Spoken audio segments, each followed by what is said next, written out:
and motivations for adopting telecommuting, their practices of implementation, and benefits of implementing this work arrangement.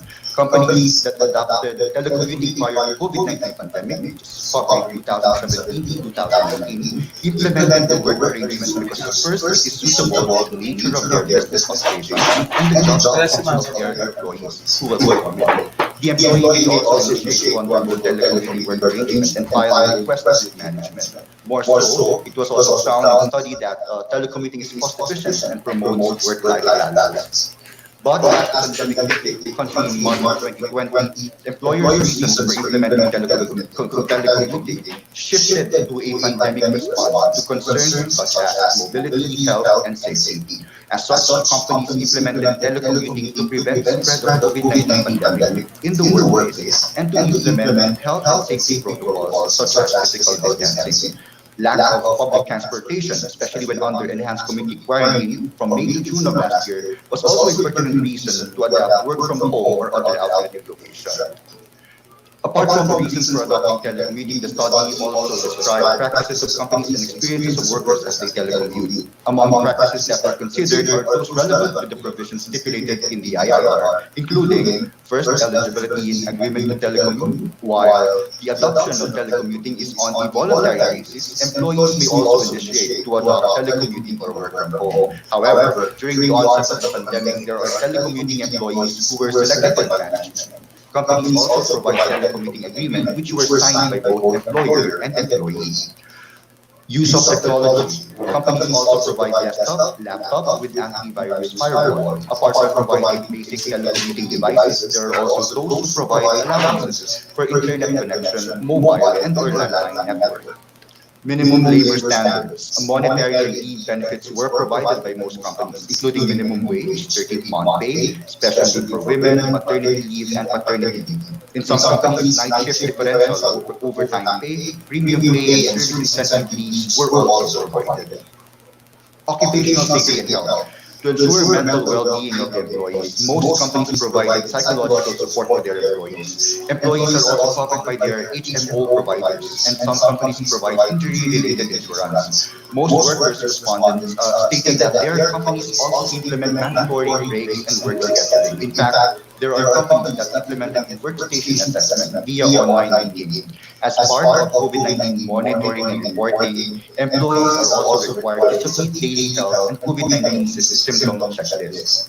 On performance monitoring, to ensure productivity even outside the company premises, companies require their employees to submit their accomplishment reports to their supervisor and or managers. Submissions could be on a daily, weekly, monthly basis, or any time as agreed upon by the employer and the employees. Companies, especially in the BPO industry, utilize time tracking applications and other online platforms to monitor their work from home employees. Employees were required to time in and out via application, while there are also teams or units within the companies that monitor the employees through emails, chats, SMS, and scheduled meetings.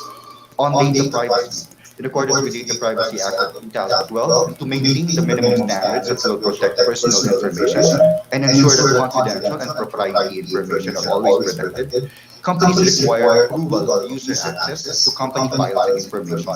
Password restrictions or file encryptions were utilized by both employers and employees. There are also companies that impose limitations in accessing information via unprotected device. Approval of user access to company files and information is highly required. Thus, employees are required to register their devices, especially their personal gadgets, if they wish to use it while working.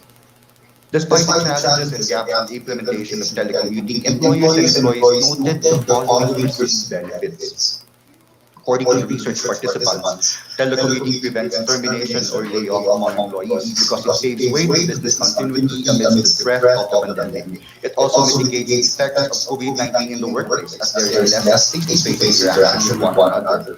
This work arrangement also increases productivity and work-life balance because these allow employees to wisely manage their time to work and bond with their families at home. More so, telecommuting and work from home creates a more tech-savvy workplace. They are also able to adopt to new technologies where they rely on most of their work. Adopting these also help prepare for emergency situations. Of these benefits, perhaps the most notable is that telecommuting and work from home reduces the hassle and stress of commuting. There's no need to allot 2, 3, or 4 hours each day just to travel to and from the workplace. Lastly, telecommuting also reduces absenteeism and employee turnover. Earlier this year, the Institute conducted another survey in aid of addressing the mobility requirements of IATF and to provide recommendations to the DOLE on its future policies and assurances on addressing the challenges caused by COVID-19 pandemic. The survey focused on work from home implementation during the 2021 community quarantine. The survey gathered responses from 276 companies covering 118,950 employees. Based on the responses, the survey showed that 66% or 181 companies expressed that they are ready to implement telecommuting arrangement. In fact, 19 of those companies are already practicing telecommuting even prior to COVID-19. More so, 41 companies stated that they have allocated resources for telecommuting. However, 19% or 53 companies have indicated that they are not yet ready to telecommute. Their hesitancy to implement these work arrangements lies on the nature of their business operation and its feasibility to adapt for alternative work arrangement. Lastly, 40% or 42 companies are not sure if their employees can adapt to this work arrangement. According to them, they need more information on how to implement telecommuting, and they are yet to discuss this arrangement to the concerned units and departments in their company. Apart from the readiness to telecommute, the same survey also asked about functional areas of work that are telecommutable. The responses show the following: research, product design development, sales and customer support, human resource, treasury, financial management, corporate communication and social media, controllership, accounting, audit, marketing and brand management, information technology, administration and facilities management, logistics and physical distribution, materials management or procurement, engineering, and executive functions. You could notice these functional areas are highly reliant on the use of technology to complete a task and does not always require face-to-face interactions. In terms of job categories, the survey found that these job categories are eligible for telecommuting. Executives, managers, supervisors, professionals or technicals such as analyst, coordinator, lawyer, engineer, technicians such as programmers, engineering aides, medical aides, sales force such as commission earning field personnel, like salesman, office and clerical employees, including secretaries, document processors, and customer service staff. Switching from an office-based working to telecommuting would not be simple or smooth, especially for those establishments with limited prior experience and infrastructure. While work from home is an important measure for mitigating the COVID-19 pandemic, attention should be paid to ensure that working conditions do not deteriorate. All workers should enjoy adequate protection in accordance with the ILO's decent work agenda, taking into account respect for their fundamental rights, an adequate minimum wage, statutory or negotiated, maximum limits on working time, and safety and health at work. Regardless of where work is conducted, it is important to ensure that all workers are privy to their rights and protections. The role of social dialogue constitutes a central part at a time when important transformations, including telecommuting, are taking place in the world of work.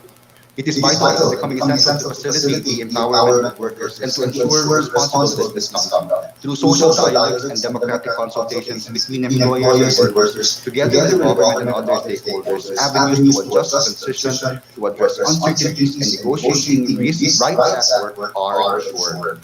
Efforts towards digitalization would not succeed without collaboration and continued social dialogue, especially in these challenging times. Social dialogue is highly relevant and is used to identify and address specific challenges, especially in implementing telecommuting, such as respect to work-life balance and productivity, so that the needs of both employers and employees are best met. Telecommuting and work from home arrangements may have been a practice for some companies long before the pandemic, but for other firms who are still learning about it, we can further improve the implementation of policies through the following. Through capacity development programs, companies need to be able to assess what developmental interventions are necessary for their employees to be able to use information and communication technologies in the implementation of a telecommuting program. Companies also need to ensure what minimum standards are observed as part of compliance monitoring system. And companies need to provide employees services platforms to ensure their well-being, even if they are working remotely. Several surveys and studies were conducted to assess how industry players adopted and implemented alternative work arrangements, including telecommuting and work from home. Overall, these are few key takeaways to consider. Telecommuting and work from home, just like other flexible work arrangements, have proven to be an effective alternative to ensure business continuity and mitigate the adverse effects of COVID-19 pandemic. Even the firms from manufacturing, logistics, transportation, and storage have adopted these work arrangements to survive during the series of community quarantines in 2020. We recognize that there is an uneven adoption of technology for workers to be able to telecommute or work from home. Likewise, a company's capacity to adopt these work arrangements depends on several factors. Capacity of firms to adopt with implications on skills required, whether same set of skills will be retained or new set of skills will be required, and that their priorities, including sector or industry's overall direction, which call for a need to review or update sectoral or industry roadmaps, as some industries will benefit more, while others will need more time to adopt and assess their own organizations. Geographic locations also could affect adoption of technology and transition to telecommutable jobs, with consideration on ease of access to infrastructure to ensure inclusiveness in the transition, and availability of digital skills required in the labor market, with implication on assessing firms' need to retool skills of employees currently employed or hire people who already have limited skills, which puts into light the importance of information symmetry strengthened by existing social dialogue mechanisms. There is also a need to address concerns for occupational safety and health standards and other general labor standards need to be observed while telecommuting.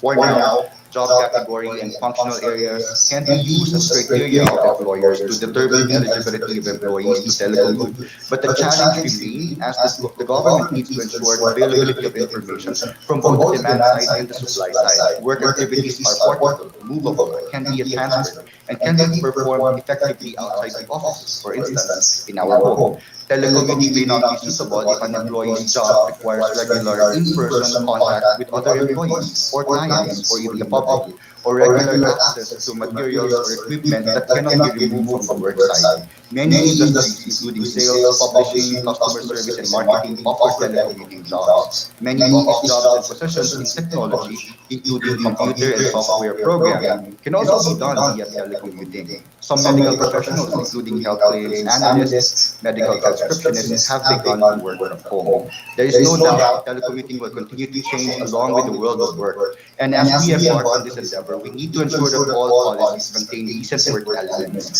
Social dialogue among stakeholders is a key element to ensure that all types of employment, standard and alternative forms, are decent and are able to address the interests of both workers and the employers.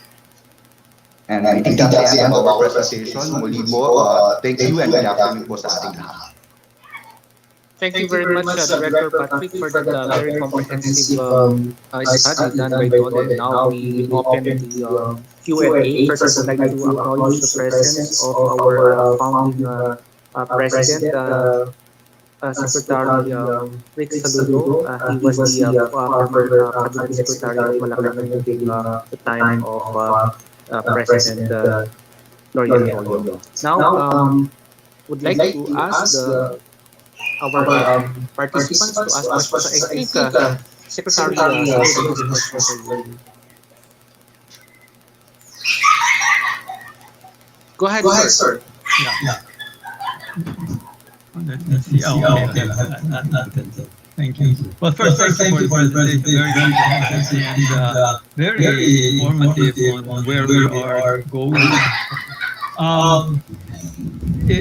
What from the reports coming from industry and also the labor sector, the workers, what would you say are the three main issues constraining work from home? That those companies, for instance, that are thinking of doing it, and also workers should be mindful of and should kind of address ahead of time, ahead of actually going into it. Thank you.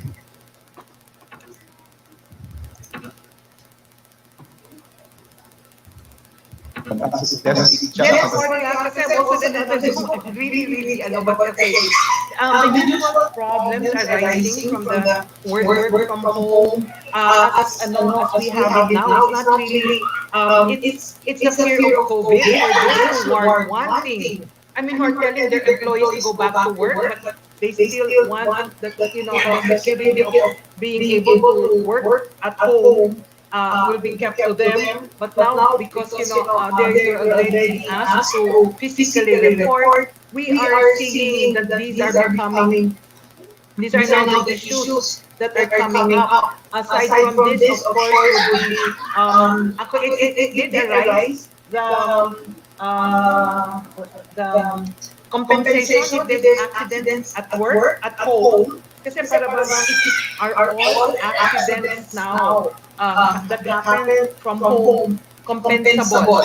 And I think the ECC did release they did have an issuance on that, so that it does allow that if there will be any injuries or any contingencies that would happen because of work from home, because of doing work from home, then it will be compensable. And finally, I think one of other issues that are arising would be in terms of pay, kasi parang some companies, but these are really not as much, and usually would have this in the micro small, they're not being given the previous pay that they have received. But if you look at it, kasi even their hours of work are lessened. So actually, it really runs a whole gamut of problems, but these are the main ones that we are encountering in the department. May I like to express comment, sir? Go ahead, Director. Sure. Thank you. Okay. So from the perspective of the employees, we found out based on our focus group discussions that they encounter longer hours working from home. Yun yung concern nila. While there is a perceived work family balance, parang they are now really life in the house actually is more difficult for a lot of them. So mas hirap na i-define kailan ba ako sa pamilya ko, kailan ako magtatrabaho. So yun po, and sa perspective of the employers, okay, to balance things, because my friend is here, Sir Butch Guerrero, yun naman ang system of monitoring. Okay, because there are employees who are really excellent workers, there are employees who work from home, pero yung work from home nila is actually working from home. No? Parang they're just at home. So yung system of monitoring naman pagdating sa employers.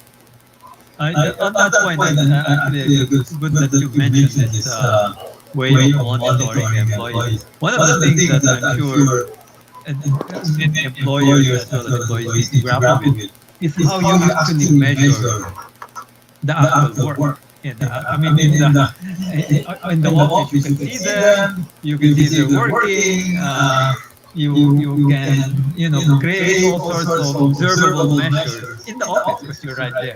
At home, well then, how do you actually measure? And companies want to have measurable parameters. No, even employees want that. They don't want things to be just subjective.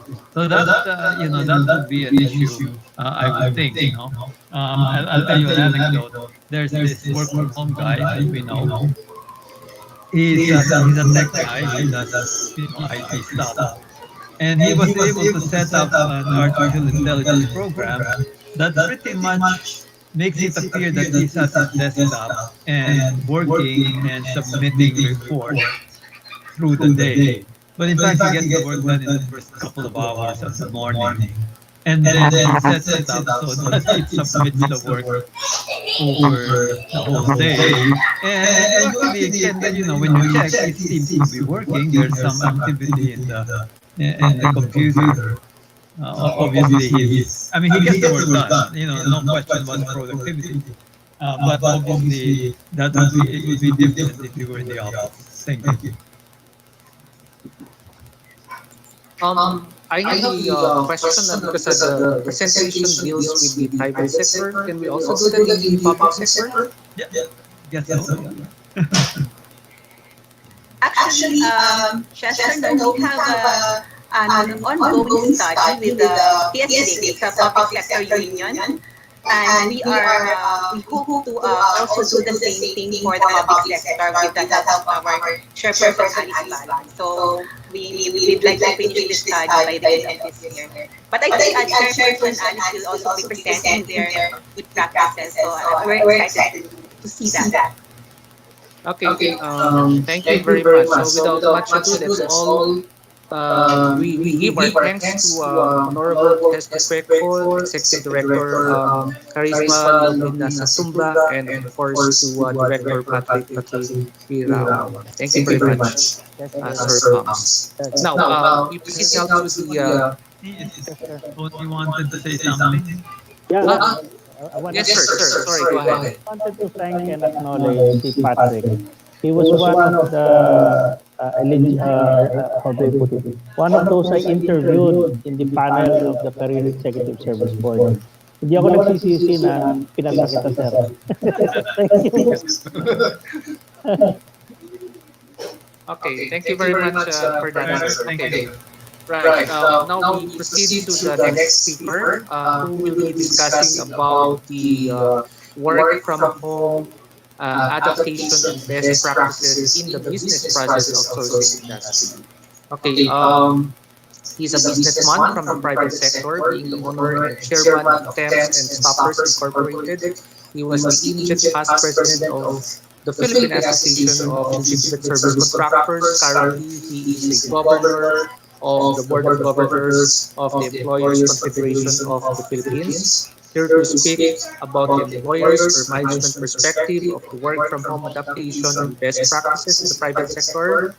Let us all welcome Mr. Arturo Bruch Guerrero. Sir? Hello, good afternoon. Can you hear me? Yes, sir. Loud and clear. Okay, good. Because I had problems kanina when I was in before 1 p.m. but when everybody started speaking, I had no audio, so I had to enter in and out several times. So one of the nuisances of working from home. Anyway, Chairperson of the Civil Service Commission, Ms. Alicia De La Rosa Bala, Assistant Secretary for Regional Operations, Labor Standards and Special Concerns of the DOLE. Congratulations to the newly promoted Assistant Secretary, Tess Cucueco. I hope she's still here. Siya, also a good friend, and the President of the Center for Strategy, Enterprise, and Intelligence of the Center for Strategy, Enterprise, and Intelligence, Mr. Ricardo El Saludo, Managing Director of Censei, Mr. Antonio Calao, guests and participants, and all my co-speakers. A pleasant good afternoon to all. Thank you very much for inviting ECOP to this webinar. I hope I did not forget anybody. Did I mention your founding president? Yes, the Secretary Saludo. Okay. Mr. Secretary, under the term of GMA. Okay.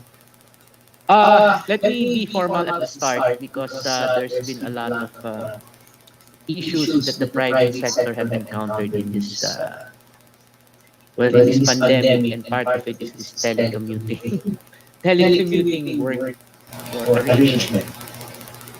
Adapting and transitioning to the new normal has been a struggle to the whole business community. And every business in one way or another has undergone changes, adapted strategies to resolve disruptions, and resorted to alternative work arrangements. During the onset of the pandemic, we are all well aware the business community was thrown into the abyss. Up to now, 60% of small and micro businesses have closed down, and some of the medium scale businesses are affected, and even the large corporations are affected, not only in the Philippines, but all over the world. We are all caught off guard, not having the slightest idea of how to continue with daily operations. Let me introduce what ECOP is. First, allow me to give a brief background of the Employers Confederation of the Philippines. ECOP is the umbrella organization and single voice of the entire Philippine business community on important national issues related to employment, industrial relations, usually the tripartite committees, labor issues, and related social policies. To put it simply, ECOP represents employers at all levels of policy and decision-making processes and ensures that the Philippine employers are compliant with relevant labor laws and standards. Sana narinig po ng DOLE, especially si Tesco Pueco at si Cha sa Tumba. Work from home scheme and flexibility. ECO played an important role in the congressional deliberations of the then bill on telecommuting. I still remember when I was at the tripartite executive committee, we were reviewing the IRR or the internal rules and regulations for the telecommuting act. We were meeting personally. Wala pang pandemic at that time. Okay? It was more of a call of the business process outsourcing companies that wanted telecommuting. And we did not even know that it would be very put into very good use in this pandemic until the eventual issuance of the implementing rules and regulations through the National Tripartite Industrial Peace Council, as it was voluntary in nature, voluntary po, and to be initiated by the employer. Because not all employers are capable to do work from home or telecommuting. ECOP did not have any reason to oppose telecommuting. Why would we? As for flexible work arrangements, ECOP has always supported the scheme, especially when the main objective is to preserve employment and ensure business viability, and especially in times of crisis. Nalaman na lang ho namin yon nung March of 2020. Working from home allows workers to address family demands by providing a possibility to integrate and synchronize their work and family responsibilities. Employees who are given the opportunity to work from home are able to perform work-related tasks while also attending to family duties simultaneously. Again, while also attending to family duties simultaneously. Mas stressful ho yun. Sabay-sabay. Anyway, ECOP during the onset of the pandemic, when the whole Luzon Island was put on lockdown in March 2020, the ECOP Secretariat was automatically put on work from home scheme and all face-to-face meetings, seminars, and activities were canceled. Hindi lang ho yan ang na-cancel. Going out, eating out, going to movies, social functions, face-to-face meetings were all canceled. And I know you remember that. And we are still in a lockdown as of, well, granular lockdown. But of course, we cannot put a halt on the services that we provide to our constituents. It is during the pandemic more than ever that ECOP needs to be relevant as we need to light the way of employers. ECOP stood and continues to stand as the frontliner for Philippine employers. In the case of ECOP, the whole secretariat shifted gears without the benefit of gradual transition and proper preparation. Despite being unprepared, there has been a quick response and mobilization of available resources at the onset of the pandemic. Overnight, ECOP was forced to become digital and agile. To be honest, we did not see the feasibility of such arrangement to be compatible with our line of work, and we have not tried it yet. But when the disruption came, we left with no choice but to cope and apply work from home in order to remain operational. But in the 19 months ECOP is in a work from home scheme, we have now seen the system is working for the Secretariat. We witness better employee productivity and improved cost and efficiency. Pero sa amin nga, sa management, more stress. Through digital applications, we were able to continue engaging with our constituents and partners even though we are on a work from home arrangement. When the pandemic started, ECOP launched a program entitled ECOP Special Coverage,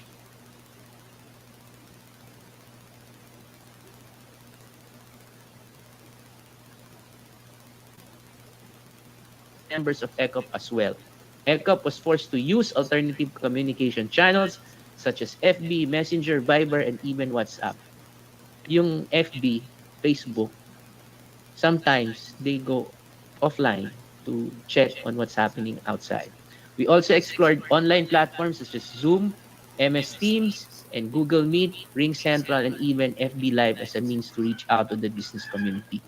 Those provided to be very effective in promoting the advocacies of ECOP contributing to the business community and widening the reach of ECOP to the general public. During the first 2 months of the lockdown, ECOP provided free webinars and became a repository of information. In fact, ECOP was in close coordination with DOLE, and I think Cha and Tesco Cueco and Patrick knows this, and other government agencies regarding the DOLE issuances in relation to the COVID-19 pandemic. We are also in touch with the labor sector through the different trade unions that we coordinate with at the tripartite level. On top of this, ECOP remains steadfast in its policy advocacy and representational role, all thanks to technological advancements and slow internet. We were able to engage with our local and international partners, trade union counterparts, social partners, as well as participate in legislative hearings. Uh, Actually, one of our governors is a witness in the Senate in the Blue Ribbon Committee on masks. We were able to continuously provide direct services such as the help desk, advisories and announcements, and e-bulletin by digitizing its modes of distribution and access. After getting a hold of the new environment, we decided to restructure the training modules to fit the online learning environment. The introduction of a learning management system back in June 2020 with the support of ITCILO, which we call eCampus, in giving us a competitive edge over other training providers in the country in consideration of the varied work hours per worker. I am proud to share with you all that by the end of the year, we will be launching the asynchronous modules on the InCampus, which will enable participants to study on their free time and at their own pace. We were also able to launch and do successfully the National Conference of Employers online, and we were able to raise funds. It is our annual event, all virtually, including our guest speakers from the private sector, the government sector, and the trade unions. To facilitate easier transaction for our clientele, we promoted the use of digital banking. We are also continuously exploring ways on how to enhance the website and help desk in order to streamline the chatbots that we are doing. Amidst working remotely, ECOP makes sure to look after the well-being of its employees. In line with this, ECOP invested in the reskilling and upskilling opportunities for its secretariat. The whole secretariat were enrolled in various capacity building programs. We are privileged to have participated and continue to participate in the very timely and relevant courses of the International Training Center of the International Labor Organization. We also launched a virtual co-working space where the secretariat joins a Zoom room every Friday afternoon to make themselves free as if they are working with someone in the same room. I think was the concern of your chairman. It's still different when you do it face to face. So they're simulating as if they're working face to face, even if they're just in one room virtually. In this setup, they play mini games for 30 minutes before resuming with the afternoon work, with music being played until 5 p.m. Our work generally revolves around embracing digital transformation within the organization so that we are more accessible to members, helping constituents become more digital, agile, and resilient, and so that they may become more viable in this trying time, and ensuring the well-being of the Secretariat so that they may continue to provide services and support to the general membership. Okay. May I also inform everybody that uh, not all companies are capable of working from home. An example would be BPOs, as I have BPOs as clients. And it's basically not to the hardware, but to the bandwidth available to them. We have employees who are located in Bulacan in the middle of a rice field, and they have very strong internet connection, while we have employees in right in the middle of the city of Manila, but they have very, very, very poor internet. So one of the things that we need to get from this virtual uh, environment is a very good internet connection. So if there is one thing that Ecom learned during this unprecedented pandemic, it is to become a 21st century employer. Digital, agile, and resilient. Nothing beats the spirit of determination and perseverance when it comes to responding to disruption. It is also true that we live in volatile, uncertain, complex, ambiguous, diverse, or VUCAD environment, but no pandemic has and will ever stop ECOP. Why? Because we have to be of service to our constituents and we have to maintain our relevance in the national scene. 1.5 years into this pandemic, we've seen that ECOP continues to thrive amidst the changing world of work, which is now characterized by a digital and hybrid work arrangement. It is for this purpose that we continue to strengthen the Confederation so that we may be able to help more companies survive and thrive. In addition, we were able to utilize the benefits of the fourth industrial revolution to our advantage. Usually, business people, business conglomerates, call centers adapt to what we have right now. If not because of the work from home arrangement, combined ECOP will now be able to realize more of its potential in terms of carrying out its services, promoting its advocacies, forging partnerships, and engaging with the business community. Through this pandemic, ECOP was able to see the picture from a different angle and one that is full of opportunities as long as the people are able to ride the wave of alternative work arrangements combined with the power of technology. The work from home arrangement is not one size fits all solution since not all types of work are telecommutable. I have clients in port operations and power generation under my company, and definitely they cannot work from home because if you force them to work from home, we would have terrible blackouts and we will not be able to generate the power needed to power your laptops and power the internet companies. For us in ECOP, we see this arrangement as our small contribution in ensuring the safety and health of our workers and stakeholders and averting the further spread of the coronavirus, hoping, and despite the challenges posed by the pandemic, ECOP will continue to dispense its mandate of representing employers and promoting compliance and other ethical business practices. With this, we will continue to participate in shaping a conducive business environment and will lead to examples in showing flexible work works because we don't have any choice and we need to survive in this pandemic. Despite the fact that businesses 60% of small and micro businesses have closed down and the medium and the large corporations are affected, we are still here at ECOP working for the private and the business concerns, moving it forward uh, after this pandemic or during this pandemic if it ends.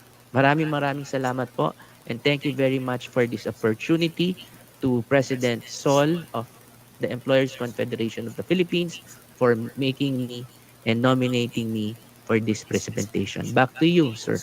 Salamat Thank po. you very much, Mr. Butch Guerrero, for for sharing us some of the interventions that we have to all know during this pandemic, of course, for online and work from home work. Now, I think let's open the floor for questions. Secretary Saludo would want to ask questions from you.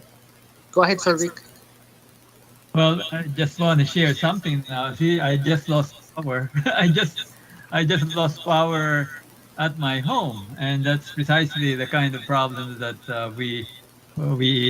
as you can see, my face is now darkened because I'm operating just purely by my cell phone link. The Wi-Fi is out, and so yeah, this is the kind of thing that one has to deal with when you're trying to work from home. Anyway, my question is has to do with overall the how the employers in setting up these work from home arrangements. It's a similar thing that I asked earlier. How do they try to measure the productivity given obviously the different work arrangements? I asked that earlier of Dole. And there was we were not able to answer that properly.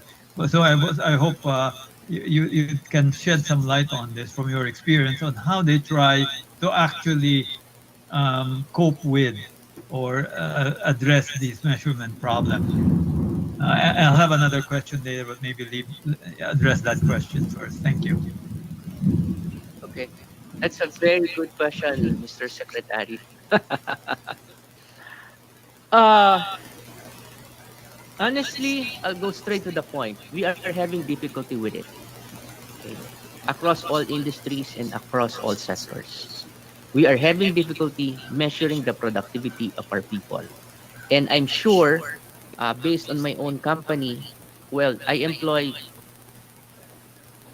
several thousands. Um, Nahihirapan ho kami, sir. At nahihirapan rin ho yung employee namin maging productive. Hindi ho namin ma-measure, but we can see it in their faces and we can see it in their hinaing. Ah, kahit ho ang management nahihirapan, sir.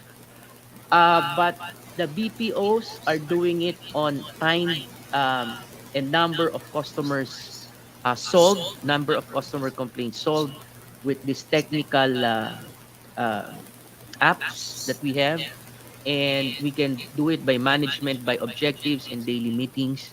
But honestly, productivity is really down because it is hampered not by technology. I think, well, you don't have power right now, I understand that, or somebody has a slow internet, but it's on the mental issues that we're having problems. uh but I think that's another entirely different topic. A lot are breaking down, but it's not coming from the business community. If I may digress a little bit, it's coming from the students. I see you're a student of the University of the Philippines. Um, I spent 16 years in that school. So uh, the students are having a difficult time, but the business people are also affected. But it's the youth that's mostly of our concern.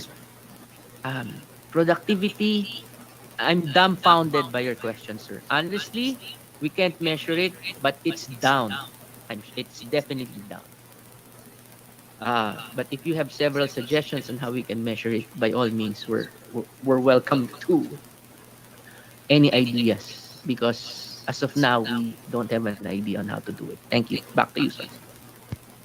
Thank you, and thank you for your candid response. I myself have to admit, haven't given the matter a lot of thought.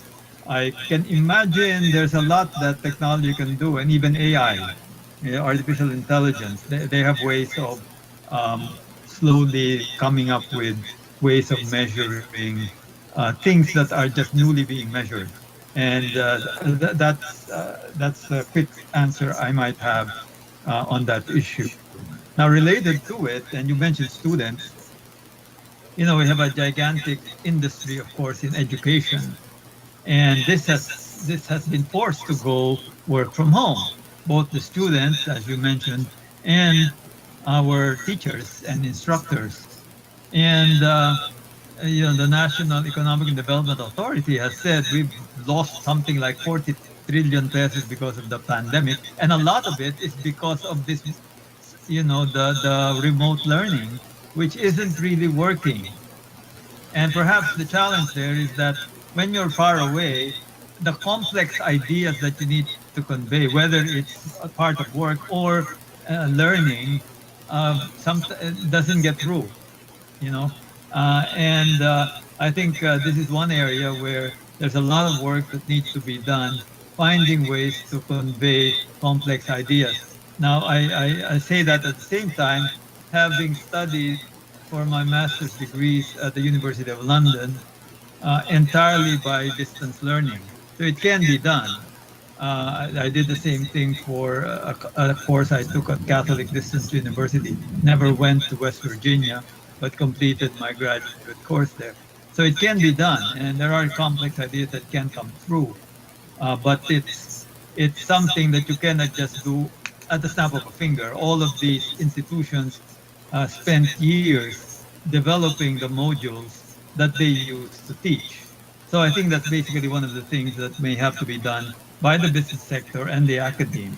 And I'd like your thoughts on that, how business is particularly moving forward in conveying complex ideas and really making sure that people on the other end are learning it and actually doing it. Thank you. Okay. I don't think um, as what you've mentioned in the graduate level and at the doctoral level that the students are having problems. I think I see it in my kids. It's more on on the younger, on the lower elementary and high school level that they're having problems. The college level can still adapt, but it's the younglings that are having problems. Okay, what are we doing in the business community? We are trying our voices to be heard, to open up, and our president Sergio Ortiz Luis has been in media left and right. And if I may, this is I'm just echoing the our president's message. The death rate in COVID is less than 2%. For the past 2 years, um, COVID death rate is only 6. The number one cause of death is still heart-related diseases. And yet, 2.9 million Filipinos are, 2.666 Filipinos are infected 2 days ago, and 29,000 plus died. Meanwhile, there are 300,000 Filipinos who died from suicide, mental illness. So I don't think it's COVID that's the problem. I think we need to open up the economy. How to do it is to get everybody vaccinated. Um, and but currently we are really having a hard time uh, with the transportation because Phil Export did a study. It's not in the workplace where they get COVID. It's in traveling to work and from work to their house.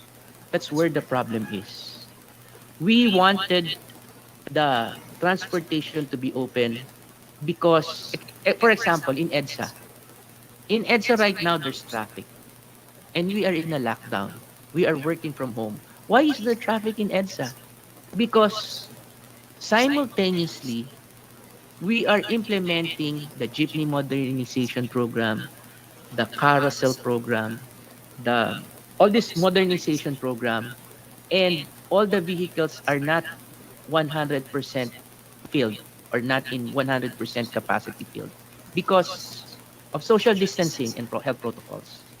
So, in this effect, we are appealing to government to open up and ease up transportation so that our workers can go to work if because most of them are fully vaccinated already. So uh, and it's not in the workplace where the virus is transmitted, it's in the commuting to work. That's why collect commuting is very important because it also helps in minimizing the spread of the virus. That's one of our pleas is to open up transportation. Thank you, sir. Back to you. Okay, I, maybe last question for you, Mr. Guerrero.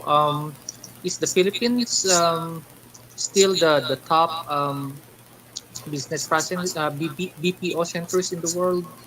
And secondly, since most of the agents are working at home, what happens now to the offices, to the renting of the spaces, sir? What are your comments on that? okay, we're still in the top echelon of BPOs. Because in the whole of Asia, um, we are the only Asian nation who speaks English, American English.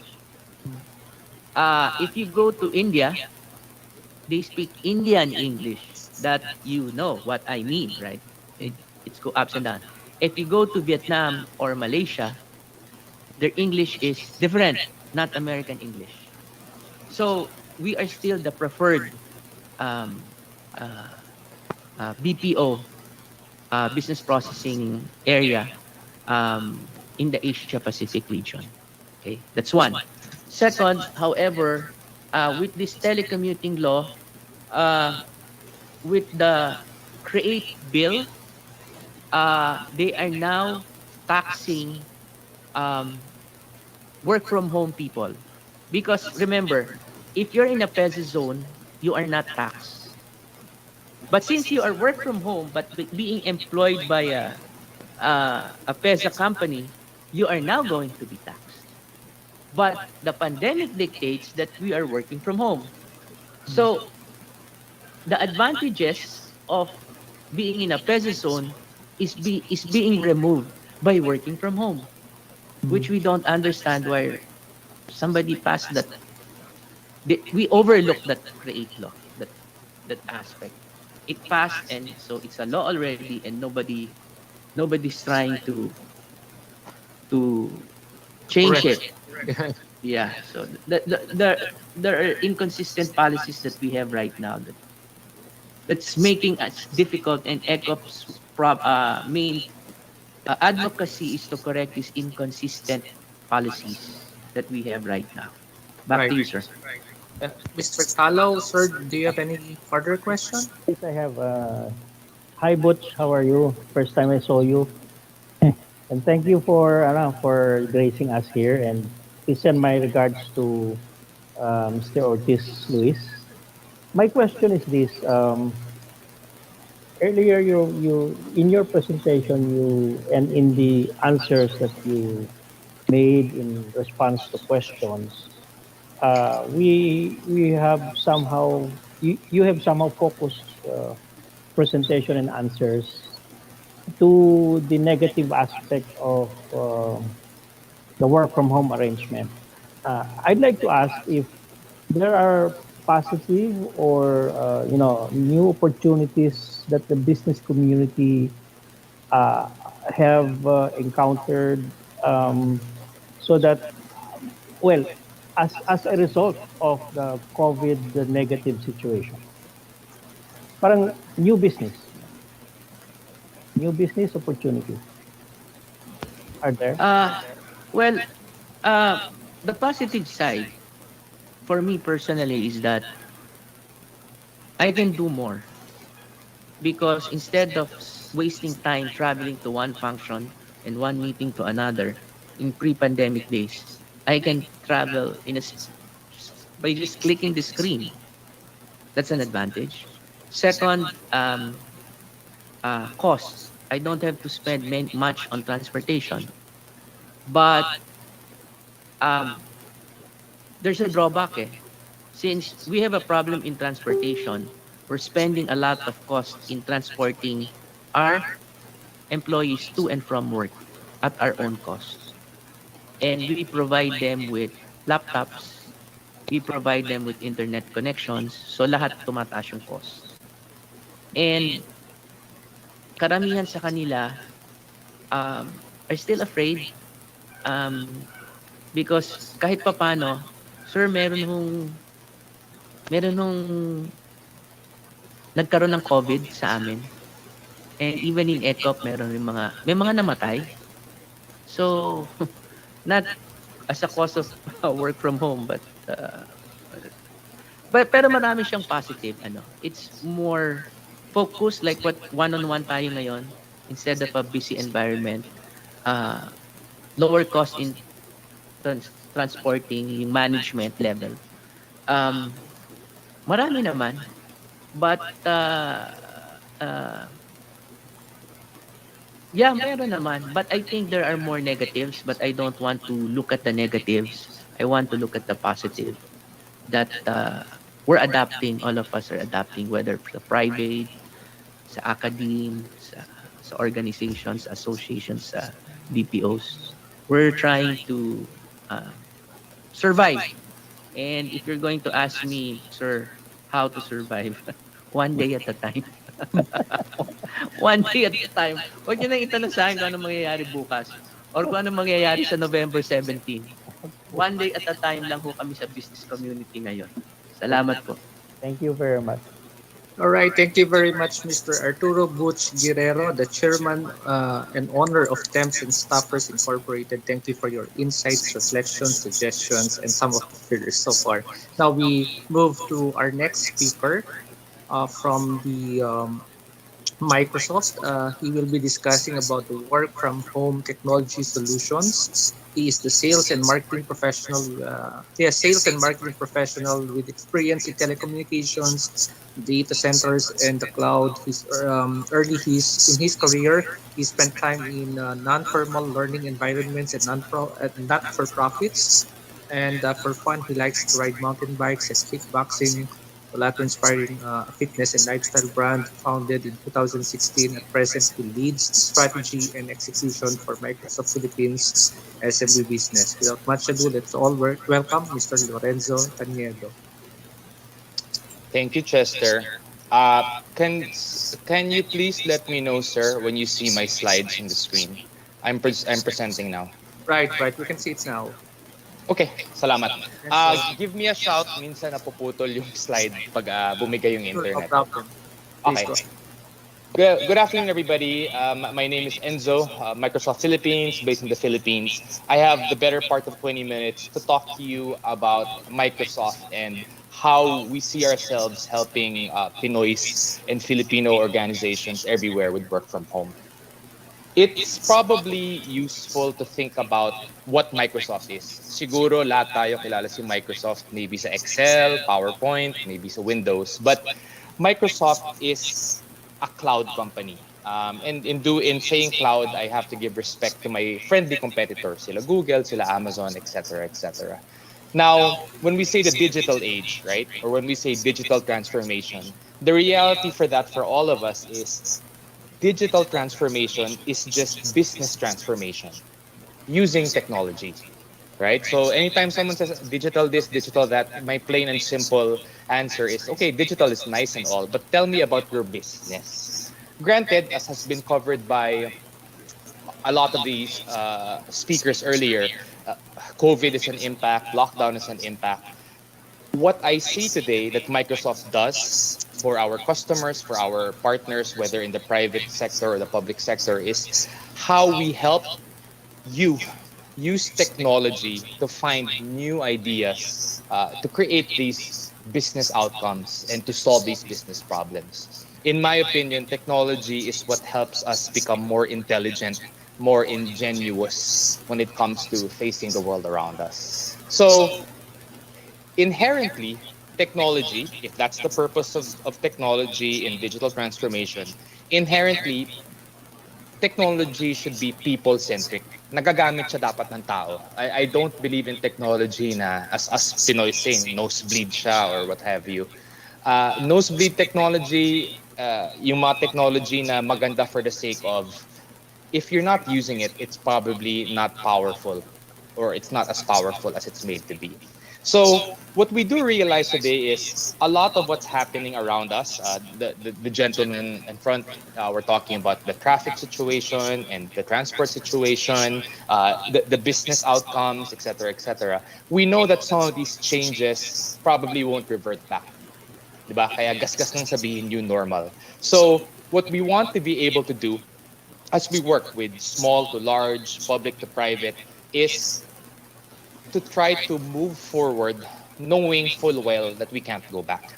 So when we think about technology, we're going to have to think about how much our business has changed and what all of these technology solutions can do to help us thrive in all these changes. So just a few concepts everyone here can read. So I'm probably going to spend some time on it. When we look forward at the future of work, right? I'm not saying work from home, hybrid, blah, blah, blah. This is work in general as we know it. Nagbago na eh. When we look forward at what work will be for the next 20 to 40 years, I just want to call out a few things. Number one, work is inherently teamwork, right? Wala namang solo flight or wala namang solo contributor sa mundo ngayon. It's very, very rare. So, how will it look like in this new environment to work with teams? Kahit na hindi tayo nakikita face-to-face, hindi tayo nagko-coffee break, wala na tayong lunch na samahan, not like the old days, right? So that's one. Number two, work used to be strictly defined as a shift, 8 to 5, or in the BPO sector, baka baliktad yung oras, right? And I still remember when I was forced to clock in and clock out sa Bundy clock. Bilang ang oras mo, if you give in less hours, you get paid less sweldo. Nowadays, obviously, we don't do Bundy clock. So how do you make someone become productive, but at the same time, make sure that they can take care of their health, their well-being, their families, and so on and so forth. So you see those as points number 1 and 2. Maybe I'll jump ahead to the last point, number 7 on this slide, because work is going to be remote in some cases, because work is sometimes mobile in some cases. How do we protect ourselves, our customers, our partners, especially in the new age where the threats are digital as well? So alam ko familiar na tayo lahat sa phishing, sa malware, and in some cases, di ba, ransomware and hacking. So because we don't physically secure our environments, si Manong guard, si Manong security guard, and si Miss receptionist, hindi na siya ganun eh. So how do we have a environment now that we are working anywhere and everywhere, really? So to be self-centered for a minute, at Microsoft, we work using several platforms. So Teams, where we are now, we have Outlook for email, Office, Word, PowerPoint, Excel, we have our browser. But if you take away those products, what is underneath all of these individual products is something called the Microsoft Graph. And when I talk about the Microsoft Graph, this is where the Microsoft platform is different than any other technology platform. Why? The Microsoft Graph is a summary of all of the signals generated by work behaviors across the world. So, for example, because people use email, Microsoft email, the Microsoft Graph is able to take the metadata across 470 billion emails and identify which are high threat, which are high risk, which are suspicious. Okay, all of that behavior is aggregated, and all of those learnings are passed on to everyone else. Or, for example, because Excel still continues to be the number one way to make a spreadsheet, 100 million Excel charts. Or because PowerPoint continues to be the standard for slides, 560 million slides, there is enough understanding of how humans work so that there is actually artificial intelligence to help you create your best report or to help you create your best slide. So when you think of Microsoft as a technology company and how we use artificial intelligence and machine learning, my simple way of saying that is Microsoft helps you do your best work because it puts you at the forefront of AI, machine learning, and it gives it back to you and your organization so that you can do your best work. Whether you're using it mobile, in your office, in your house, Mac, PC, Samsung, iPhone, okay? The platform is working with you and for you. And that's where the intelligence is applied. So I guess with respect to my friendly competitors across the clouds, there are some cloud platforms who want to be the best community, social community platform, right? Mahuhulaan nyo kung sino yan. And there are some cloud platforms who are innovating to be the best marketing platform, right? Think of Microsoft in this regard as we want to be the best at helping you be the best at your work. And that's what we stand for. So I'm going to go into a couple of demos. Please, Chester, or if Z, if you're here, if kung pumalya yung demo, give me a shout, ha? So I'll just walk you Go through ahead, it. go ahead. So let me show you how these things work. So first, all of us have to work in meetings, di ba? And nung sinaunang araw, there would be, after at the end of every meeting, there would be an MOM, minutes of meeting. Ini-email yan, usually my scribe or something. Now, take a look at how artificial intelligence can automatically generate your meeting transcripts. So you'll notice here, a meeting is taking place, okay? The meeting has been recorded and automatically, okay, because there is speech parity with human speech, Microsoft technology during your meeting will write it down kung para siyang script, kung ano man yung pinagsasabi sa meeting. Much like Netflix, you can actually watch a meeting and play it back and see the transcription under. You can move backward and forwards based on certain keywords. Personally, what I do, since I can't attend every meeting, what I do is I search the transcript. Did they say Enzo? Or did they say Sensei? And in doing so, I can jump forwards and backwards in the meeting just so I can understand what's going on. Okay? Now, that's basic because all of us do meetings. What does it look like on PowerPoint? So everyone here who sometimes has a hard time with slides, what you'll notice here is this AI, okay?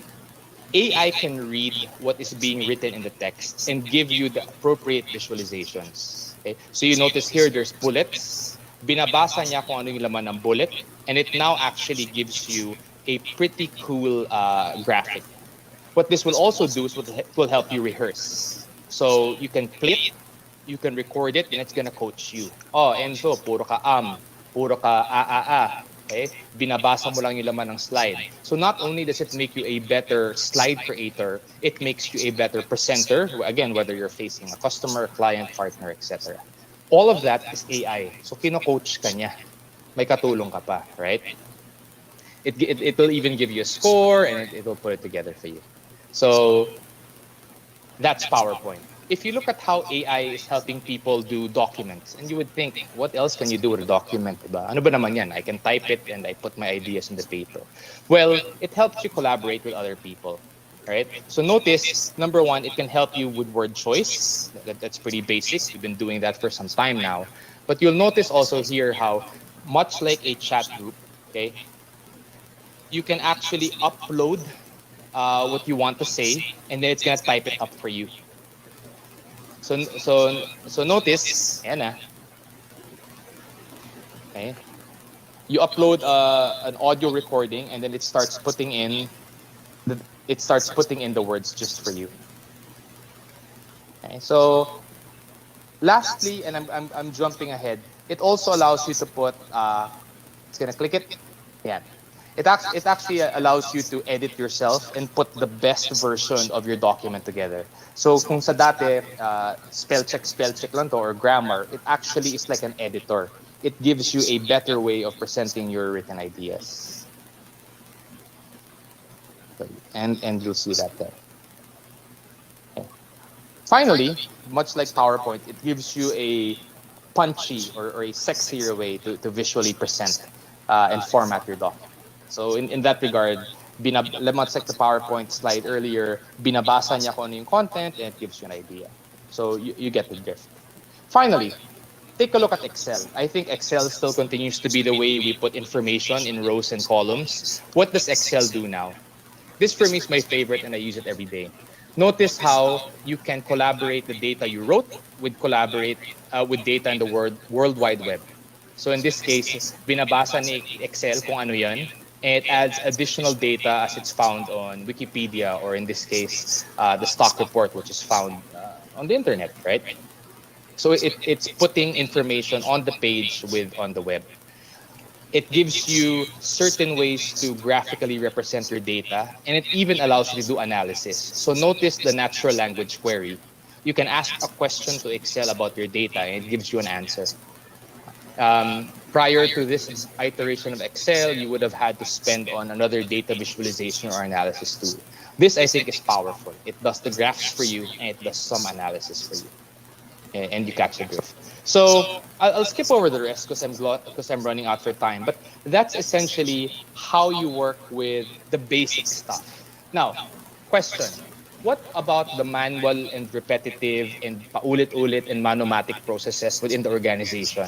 Diba? Mahirap eh. Alangan naman magpapadala tayo ng courier ngayon eh. Lahat tayo, or some of us are working out of the house. So let me show you how the platform allows you to create process automation and workflow. So notice this. It's going to be a streamlined process, but watch how it can be automated in a Microsoft Teams form factor. So an app is being created. Okay, it essentially is an approval process. Once an employee gets the manager's approval, okay, a process is kicked off: approve or reject. If it's approved, it goes back in the system, and then it generates a report that it's been approved. So in Microsoft internally, as you may or may not know, we already have Surface in the market, which is our laptop 2-in-1. When we pull out inventory in or out, in the old days, logbook yan, di ba? Titriple ka, pipirma sa logbook. But nowadays, we request it on something like this. You request it, if it's available and approved, then you can pull it out. You also have the ability to create your own applications. And we're seeing this now in even smaller organizations for things like inventory or supply, right? So take a look at how you can create an app. In this case, now HR is going to create an app, and it's going to be a drag and drop experience. Halos parang gumagawa ka ng PowerPoint. If you look at the interface, it actually looks like PowerPoint. And what this person is doing is they are creating an application for new hires during COVID. Obviously, wala nang employee onboarding. It's maybe this organization doesn't really have face-to-face anymore. So what happens here is whenever there's a new employee and they log into the system, they get their onboarding experience from an application built by HR, right? So just some samples of how things are automated. So this is the final product. Okay. Now, last, okay, you see collaboration and you see work, right? Whether it's with AI or with someone else. You see process automation and even creating your own apps. What about that idea of keeping everyone safe, right? As I said, it's not the same as having a security guard and a firewall anymore. So one of the things we do at Microsoft is from the authentication layer, nagsisimula na yung security. In the old days, it was username and password, right? You would get your username, usually your work email, and then a password, which is an alphanumeric code. Look at how we are doing it today. So what's happening here is that the administrator is making sure that multi-factor authentication, much like banks, right? You have a username and password, sure, but you have to prove your identity a second way, whether an alphanumeric code or with an application, usually in the mobile phone. So this is the view of the admin creating the policy, and yes, it is that fast. So to those of us who are administrators here. Now look at the experience of the end user, okay, by the name of Taylor Smith. Pwedeng babae, pwedeng lalaki. So Taylor logs in, enters the password, signs in, okay. Now they get access to their office applications. Taylor will also have access to his or her, hindi ko alam kung babae or lalaki, work application. So my CRM dyan, my DocuSign dyan, my ServiceNow. Now, what's going to happen here is Taylor is going to click into one of these applications. In this case, sige, click mo. DocuSign. Now, you'll notice, again, they're going to be asked to log in. Taylor puts in their username and password. Okay. Here's the password. Now, masyadong madaling i-hack yung password. So what's happening here is Taylor is going to have to authenticate a second time, usually using something like the mobile app. Either you'll have to put your biometric or you'll have to put a code. Okay, so notice here, the old way of thinking of security was, okay, basta safe yung corporate firewall, basta scan lahat ng hardware. But nowadays, even just getting access to your data or your device or your application, dun pa lang sinesecure na natin. And that's what the risk-based conditional access is. Now, last 2 points, if you think about the threats, especially around phishing, which inherently starts with plain vanilla email, you'll notice this person here, si Patty, mobile phone, gets an email, binuksan niya. Well, it looks fishy. Nakasabi na nga, it could be a risk. Pinindot pa rin niya. Now, what happens? This malicious website, which potentially could have been a data leak or identity theft, has been blocked automatically kasi nga naka-flag siya as risky. So even though this email user, Patty, maybe carelessly or innocently clicks the link, napoprotektahan siya. And in turn, napoprotektahan yung organization. Last point, malware. Malware has gotten very refined lately. Malware can actually run scripts in the background. So mukhang inopen mo lang yung attachment, mukhang valid naman siya, hindi mo namamalayan may script na pala sa background. What does that look like as we go into this work from home hybrid work scenario? So take a look at this attachment. It's a Word document. Okay. It looks legitimate naman. Okay. Sige na nga, enable editing. What happens next? Patay. May script pala sa likod. And now we have a ransomware situation. Which, by the way, it's not a fantastic and crazy idea. Nangyayari yan sa Pilipinas. Now, what do we do here? When something is flagged or potentially could be ransomware, right? it will open it only in protected view.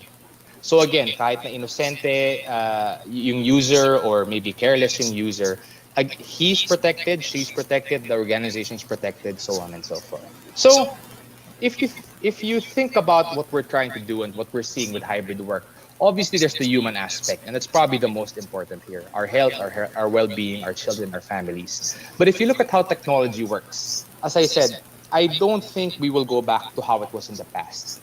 And technology is here to support the changes that we're all going to have to make as we move forward, as an economy, as we move forward as a country. If you think about what technology can do for you, I would encourage you to evaluate it as a technology that should make your work easier, right? Dapat pampadali siya, hindi siya complication. It should be something which allows you to still continue to be productive, right? It's not like we're expected to do Bundy clock 6 hours or 8 hours per shift, etc. But finally, because of the new world, it should be something which protects us against new and emerging threats. Right? So, on behalf of Microsoft, it's been my pleasure to talk to you. I hope some of these things were relevant, at least the Word, PowerPoint, Excel stuff. For those of you who practice security, or for those of you who are into dev and applications, happy to carry that conversation forward as well. There's a lot more to discuss. So with that, I'll say thank you. I'll say good afternoon, and it's a pleasure to be here. Okay, back to you, Chester. Thank you very much, Enzo, for that presentation on some of the innovative, of course, no supplements coming from Microsoft. Anyone and any questions, Secretary Rick? Think we don't have questions for you, Enzo. But now, thank you again. Thank you once again for your presentation. Now we proceed now to our last speaker, who will be talking about the work from home adaptation and best practices in the public government sector. Honorable Alicia De La Rosa Bala, our last and final speaker. Can Yes, I sir. still ask a question for Yeah, sure, Microsoft? sure. Go ahead, sir. Go ahead. I think. Go ahead. I think Mr. Enzo is still here. Okay, just very quickly. Maybe you can tell us some specific, without naming company names, your experience in helping companies um, with their IT, with their software needs for work from home. Your own actual, specific experience working with specific, companies. No, so that's one question.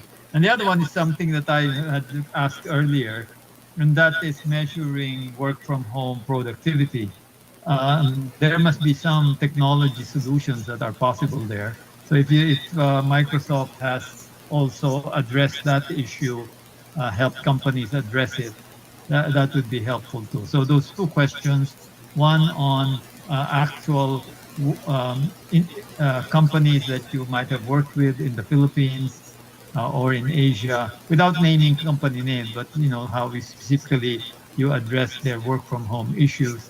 And secondly, very particularly the issue of measuring work from home productivity and accomplishments using technology. Thank you.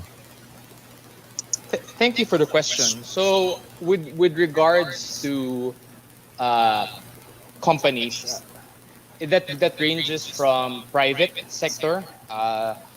This one to public sector. So I'll start with my favorite. Lenny Robredo's Bayanihan e-Consulta actually runs on Microsoft Teams. So if you or a family member or someone you know has been a beneficiary of that, that's something which runs on this very platform, the one we're using today. So some of you may be familiar with what that is. When it goes to the private sector, even large organizations such as Everrise, I know we had some BPO speakers a while ago. So Everrise is a use case. It's a public use case. They've if you talk to them, they'll tell you about it. So it really ranges. But what I would say is that apart from work from home, what I'm seeing in the market more is learning more about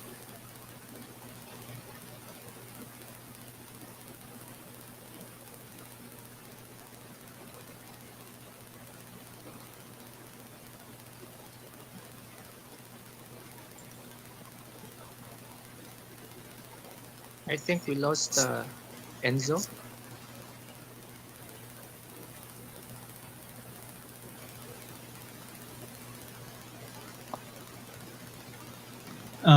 He may have a power problem as well, because I noticed his there he Back. is. Yeah, No, I'm good. back. I hung for a while, so I'm back.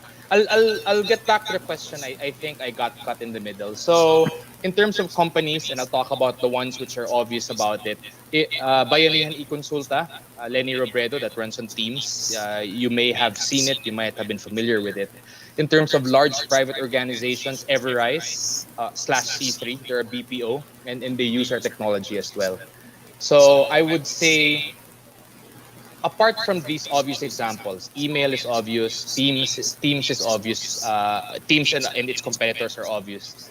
What we're seeing a lot of in the market also now is business intelligence and data. So that's really where a lot of our customers are working with us. We also see a lot of security, especially because most people, again, are working from home. It's BYOD, bring your own device. So hindi na siya usapang firewall. And the trends are growing. I would say to everyone that depending on your starting point, maybe you're still at the place where you're figuring out how to do meetings or how to do work from home. I mean, maybe that's where you're starting. Maybe in your journey, you're more advanced and you're building out something which is an application, maybe for your customers or partners. So I would say kanya-kanyang journey yan. Not everyone starts and ends in the same place. And the second question, Sir Rick, what was your second question apart from who have we helped? You asked about how to measure productivity. How to Tama ba? measure technology? Yeah, technology can help measuring work performance from home, which of Yeah. course is quite different from the office. Thank you. I'll talk about a real life example, and I'm doing this for our office in Microsoft Philippines. So maybe productivity, it's obvious to some. If you work in sales, such as I do, your productivity is tumatarget ka ba o hindi, di ba? But let me try to give a more humanistic answer. We at Microsoft try to push a wellness agenda. Wellness, well-being. And how do we measure that? There's two things we do. And if you're on a Microsoft Teams platform or you're the Microsoft platform, you can do this today.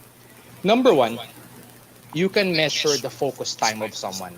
What that means is, di ba't lahat tayo may calendar, sometimes we're in meetings back to back, sometimes we have free time to do our own projects, make our own proposals, what have you.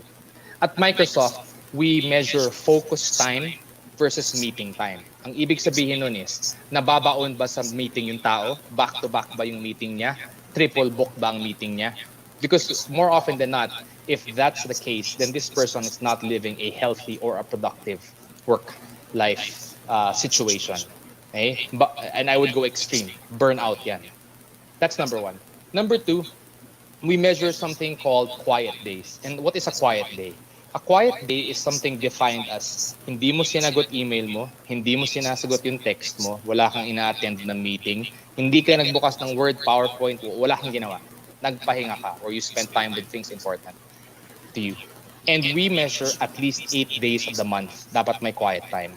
So, as a sideways way of answering your question, sir, we look at the well-being in terms of, is this person using their hours well or are they being burnt out? And the second thing is, does this person spend enough time away from work? And obviously, as tertiary and other factors, we can always measure tumatarget pa siya, are they meeting enough customers, so on and so forth. And that is all dictated by the system as you use it. As I said, if you go back to the Microsoft graph, diba, sabi ko, there are bits and bytes of intelligence, and these provide insights. So in terms of well-being, especially through COVID, work from home, lockdown, these are the insights we use to assess whether our employees are doing well or not. And these are things that we're actually teaching also as we go into organizations, private, public, large, small. So I'll stop there. I hope that answered your question, sir. Certainly, in many ways, especially the wellness element, I never thought that was a way of measuring Yeah, yeah. activity, but it's a good measure. It also helps the welfare of the employee.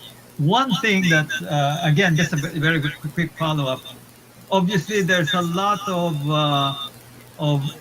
customer feedback and interaction that goes on in work. Is there a way of also assessing that?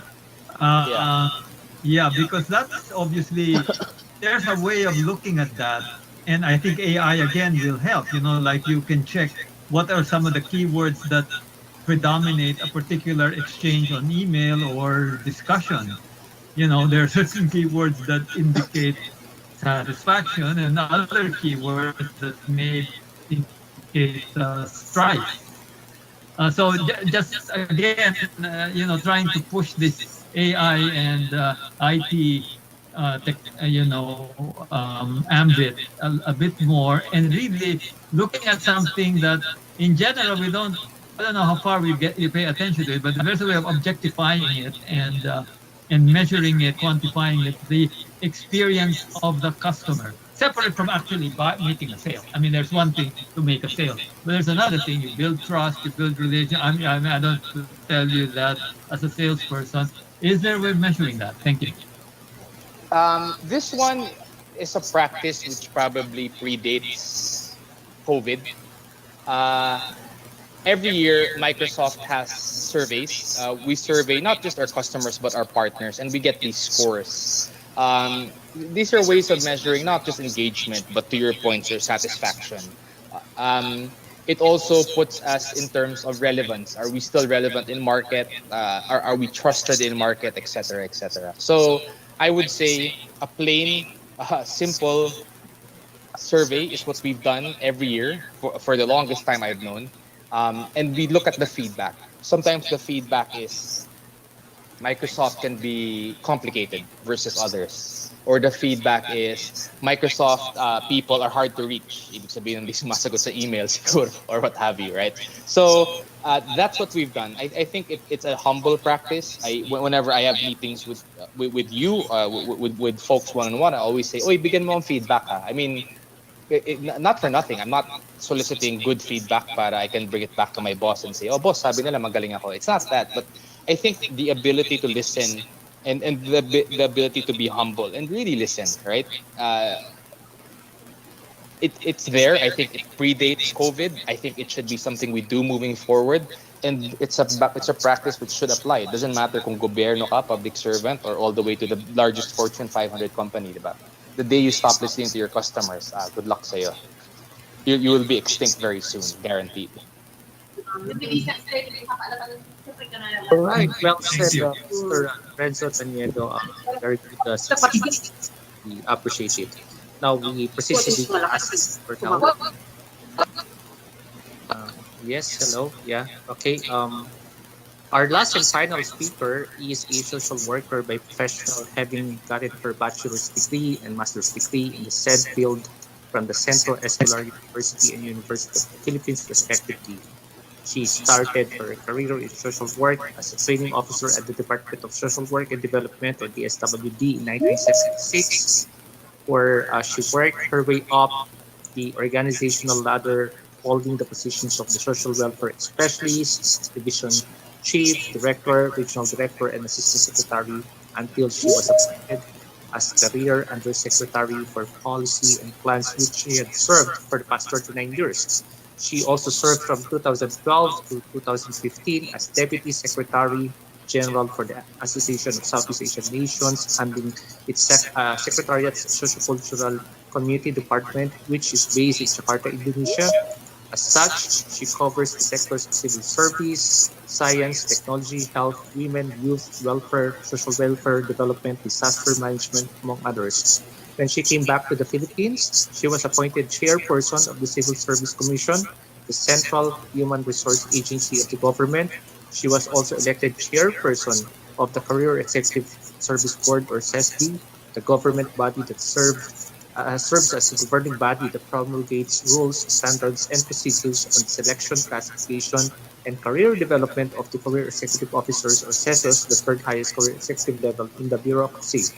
Aside from these, she also got elected as chairperson of the Board of Trustees of the Development Academy of the Philippines, the Philippine government's think tank, training, and educational institution, as well as its consultancy arm. I don't know if She is aware of these distinct privileges of chairing three of the most important institutions in the Philippine government on concurrent capacity. Ladies and gentlemen, let's all welcome Chairperson Alicia De La Rosa Bala, Chairperson of the CSC, CSD, and DAP. Ma'am?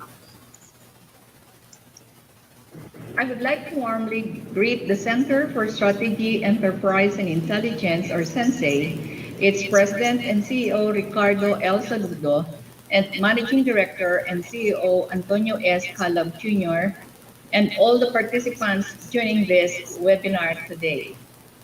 Thank you, Sensei, for inviting me to be a part of your webinar series that aim to equip institutions, especially during these challenging times. This is a great opportunity for the Civil Service Commission to reach more civil servants, provide them with relevant information, insights, and best practices to help them maintain quality performance under alternative work arrangements. By providing them learning and development opportunities, such as this webinar, we also help them cope with existing challenges and prepare them for future ones. I was asked by Sensei to talk about the work from home protocols, adaptation, and best practices in the public sector. I decided to focus on the guidelines that the CSC has issued over the recent years to help the government workforce adapt to global disruptions. Although we have been introduced to the concept of remote work even prior to the pandemic, it was not until COVID-19 disrupted our lives in 2020 when work from home was globally adopted in almost every sector of the society. Public sector is undeniably a big one that needed to adjust to this new normal. Indeed, the pandemic was a perfect excuse for us to finally adapt alternative work arrangements, or AWA. Hence, the CSC, as the central human resource institution of the Philippine government, penned some issuances that would guide government agencies through this drastic transition. These may be difficult times, but it is during these times that our citizens need our government the most to be effective and responsive to their needs. The guidelines that we have rolled out would ensure that government agencies continue to fulfill their mandate amid the pandemic while protecting the health and safety of the 1.7 million civil servants. At this point, let me refresh you on the relevant issuances on WFH and other alternative work arrangements in the government sector. I know some of you may have read the complete guidelines, so I will no longer dwell on each provision. Instead, I will highlight some salient points. Before going straight to the guidelines issued in response to the pandemic, it must be noted that CSC has already explored the adoption of flexible work arrangements even before the pandemic. In 2014, the CSC issued Memorandum Circular Number 22, Series of 2014, or the adoption of 4-day work week scheme in government agencies in Metro Manila. It was crafted as an attempt to help ease traffic in Metro Manila. The key provision was to allow government agencies to reduce the normal work week to 4 days, while the number of work hours per day was increased to 10.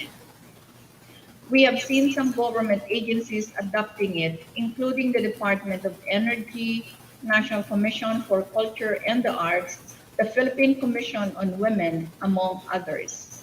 In November 2019, the CSC issued Memorandum Circular Number 25, or the revised guidelines on flexible working hours in the government.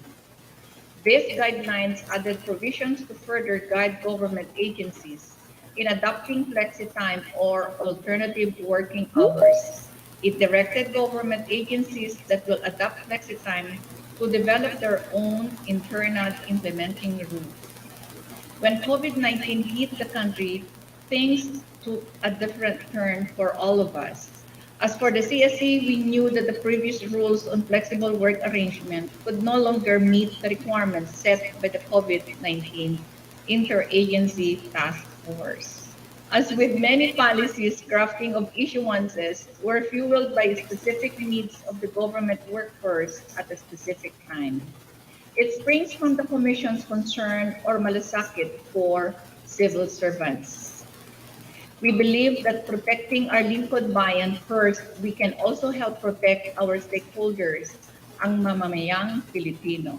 The term alternative work arrangements or AWA was formally introduced through CSC MC number 7 series of 2020 or the interim guidelines for alternative work arrangements and support mechanisms for workers in the government for the duration of the state of public health emergency pursuant to Proclamation number 922.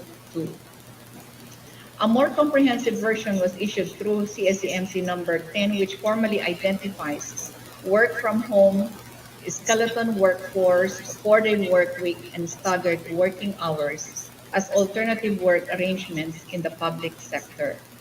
The fifth option, other AWAS, allows for a combination of any of the four. The policy also includes adequate support mechanisms for government workers. CSC MC number 18 presents more detailed provisions. Let me briefly zoom into the AWA as mentioned in CSC MC numbers 10 and 18. And later, I will focus on the work from home arrangement.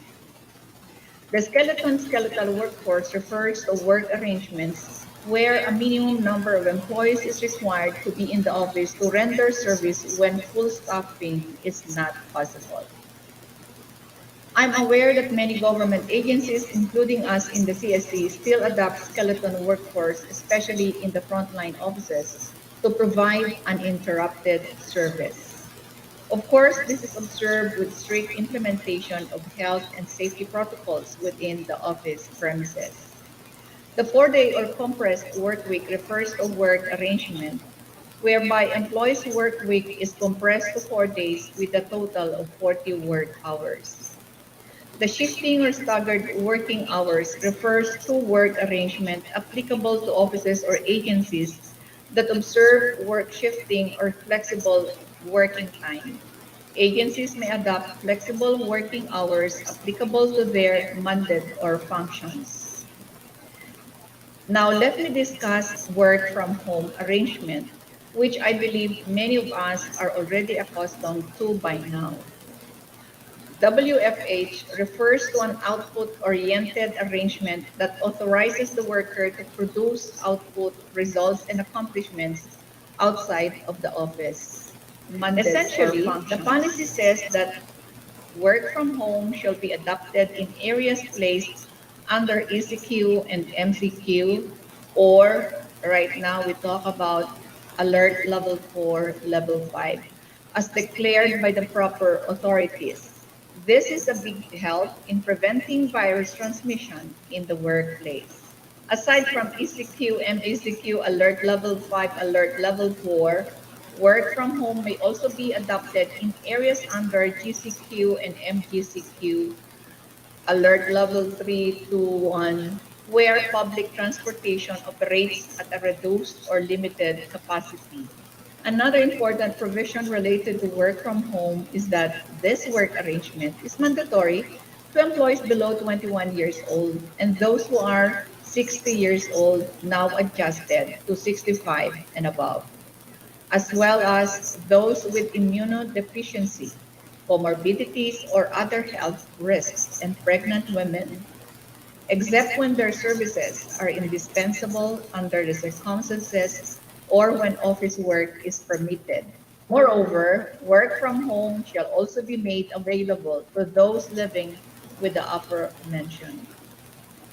It is very important to take note of this prioritization highlighted in CSC MC number 18, series 2020.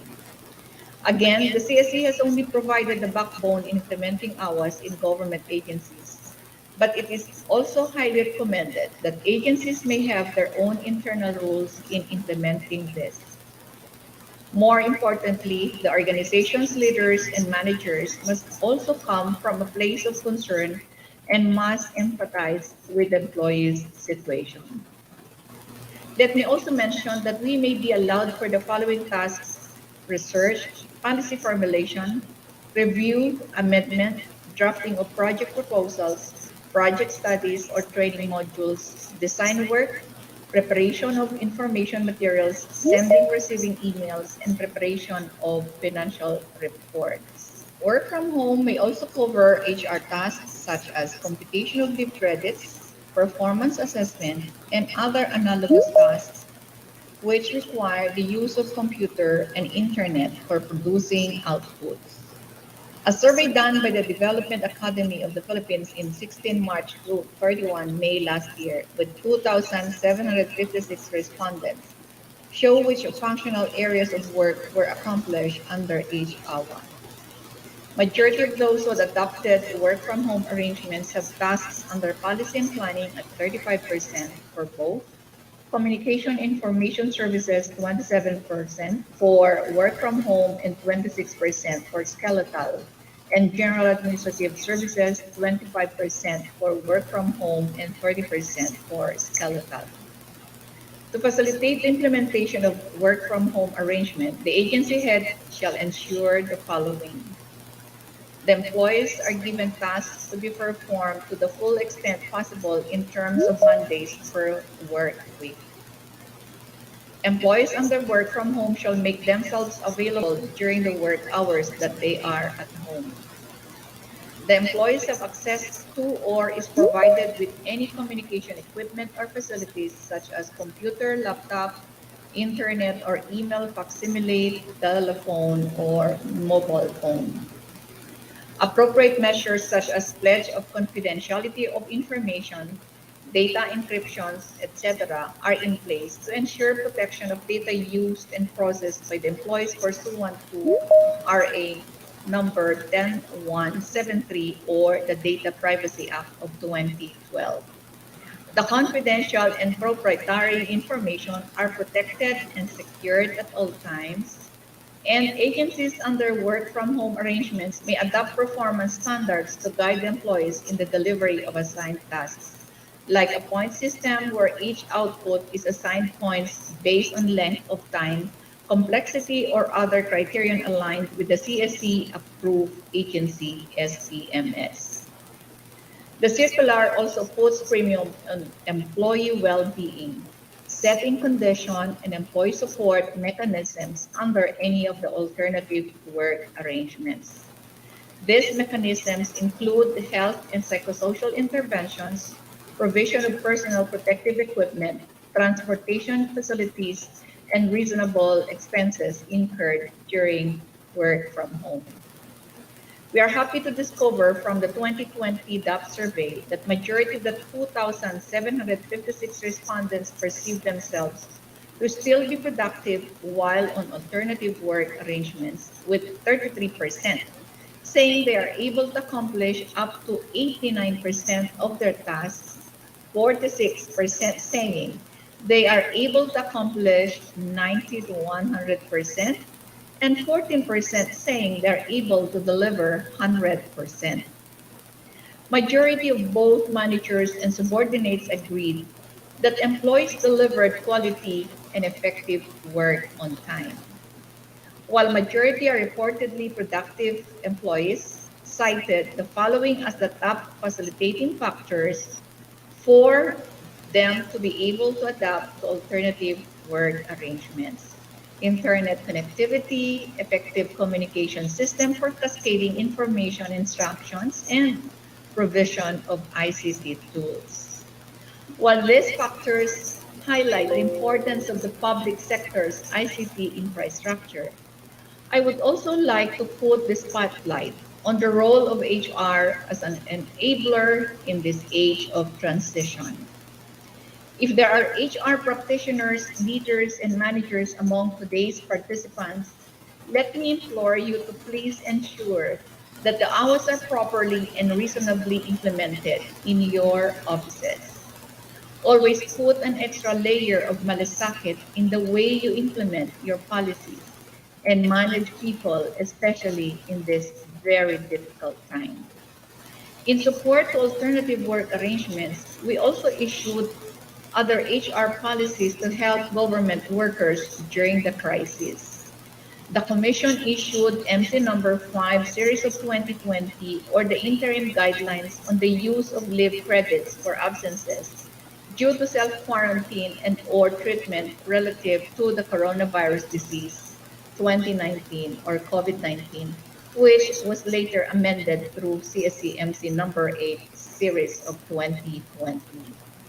This was an immediate need, especially for agencies whose public servants have already contracted the virus and needed to undergo quarantine. The policy provides the different categories of public officials and employees who may be required to undergo 14-day quarantine and treatment due to COVID-19, the applicable leave of absence, as well as the procedure to be followed upon return to work. Aside from this, the CSC has issued other relevant policies to aid in the public sector's adjustment to the new normal. This includes, among others, CSCMC number 17 or the support for returning scholars during COVID-19 and MC number 14 or the interim guidelines on appointments and other HR actions for the period of state of calamity due to COVID-19 pandemic. In all these policies, the CSC strongly encourages government agencies to craft their internal implementing rules that would fit their respective needs as an organization. We acknowledge that different agencies have different needs, hence, it is crucial for agencies to develop internal policies in carrying out CSC issuances. Let me cite as an example the Bangko Sentral ng Pilipinas that shared some of its best practices in delivering uninterrupted public service. As it pursued digital transformation, BSP also had to handle the disruptions caused by COVID-19. BSP ensured that HR actively guided its employees in transitioning to alternative work arrangements, new digital platforms, and new HR processes and systems. HR provided employees with necessary orientations and training sessions to prepare them for these changes. If there is a nationwide IATF, BSP also has its internal IATF, which closely monitors the health status of their employees and the community quarantine conditions in their regional offices. This way, the executives had a bird's eye view on the health status and possible health risks to their workforce. Decisions on HR actions were thus evidence-based. BSP introduced a performance monitoring system for those working from home, provided laptops and pocket Wi-Fi to those who do not have access to one, extended help to those who tested positive for COVID-19, and provided incentives to those who signified to report on site. These are just some of the ways HR can assume a central role in the unprecedented transition. People rely on HR to lead the way and to set favorable conditions and support mechanisms for the future of work. While it has caused disruption, the pandemic signaled many beginnings. We began to widely implement varied forms of work from home schemes, and these have formed part of how we adjusted to the new normal. However, the future demands more than adaptation. It demands agility and foresight. We have begun raising the consciousness of our civil servants on the need for agility and foresight when we marked the 121st Civil Service anniversary last month. We anchored the 10-year topic for the Philippine Civil Service anniversary on these critical values. Through the theme Transforming Public Service in the Next Decade, Honing Agile and Future-Ready Servant Heroes, we hope to encourage public servants to continue the conversations and move toward future-proofing public service, not only in terms of work arrangements, but continuously searching for ways to deliver excellent public service. The pandemic has brought many challenges. It also heralded opportunities where we can develop and harness our future readiness skills like empathy, collaboration, innovation, and agility, competencies that mirror or define our being humane. The CSC crafted the Philippine Talent Management Strategy, which aims to develop future-ready leaders who are visionary, collaborative, culturally intelligent, with strategic foresight, among others, and future-ready workforce who are innovative and creative, tech-savvy, flexible, compassionate, the among CSC others, crafted the towards Philippine Talent building Management smart Strategy, organizations that which are aims agile, strategic, forward-looking, and resilient, but foremost is developing a shared public service values, which is patriotism and nationalism, integrity, excellence, and spirituality. In the words of David Fiedler, research founder of the Institute for the Future, as basic automation and machine learning move toward becoming commodities, uniquely human skills will become more valuable. I shared his thought to dispel your fears for the future of work fiddler, or the uncertainties caused by endless digital disruption coming our way. Take stock, gain, develop, strengthen, and share the skills and competencies that make you human, that make you valuable and relevant today and tomorrow. Maraming salamat. Mabuhay kayong lahat. Thank you very much, Ma'am Bala, for that extensive presentation on how the government responds to the work from home. Now we would like to open the floor for the Q&A.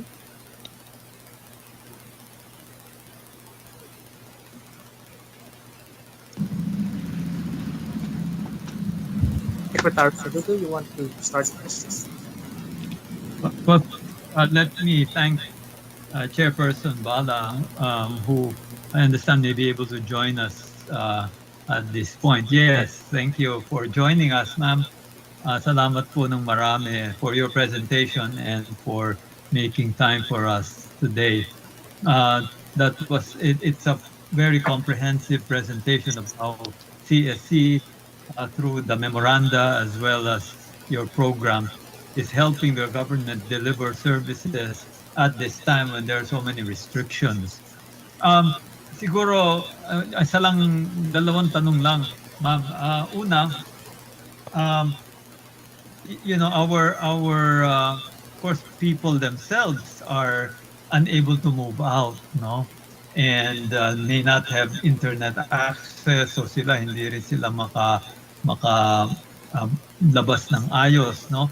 Now, a lot of the people that are really, facing challenges are the ones, of course, are the poor. And of course, you worked with them even before the CSC when you were at the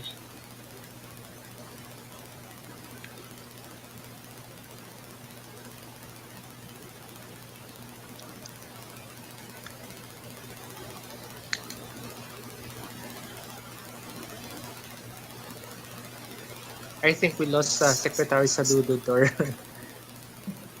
maybe Ma'am Bala, did you capture the initial question of Secretary Yeah. Saludo? Can you please respond to that short question, ma'am? Yeah. Thank you.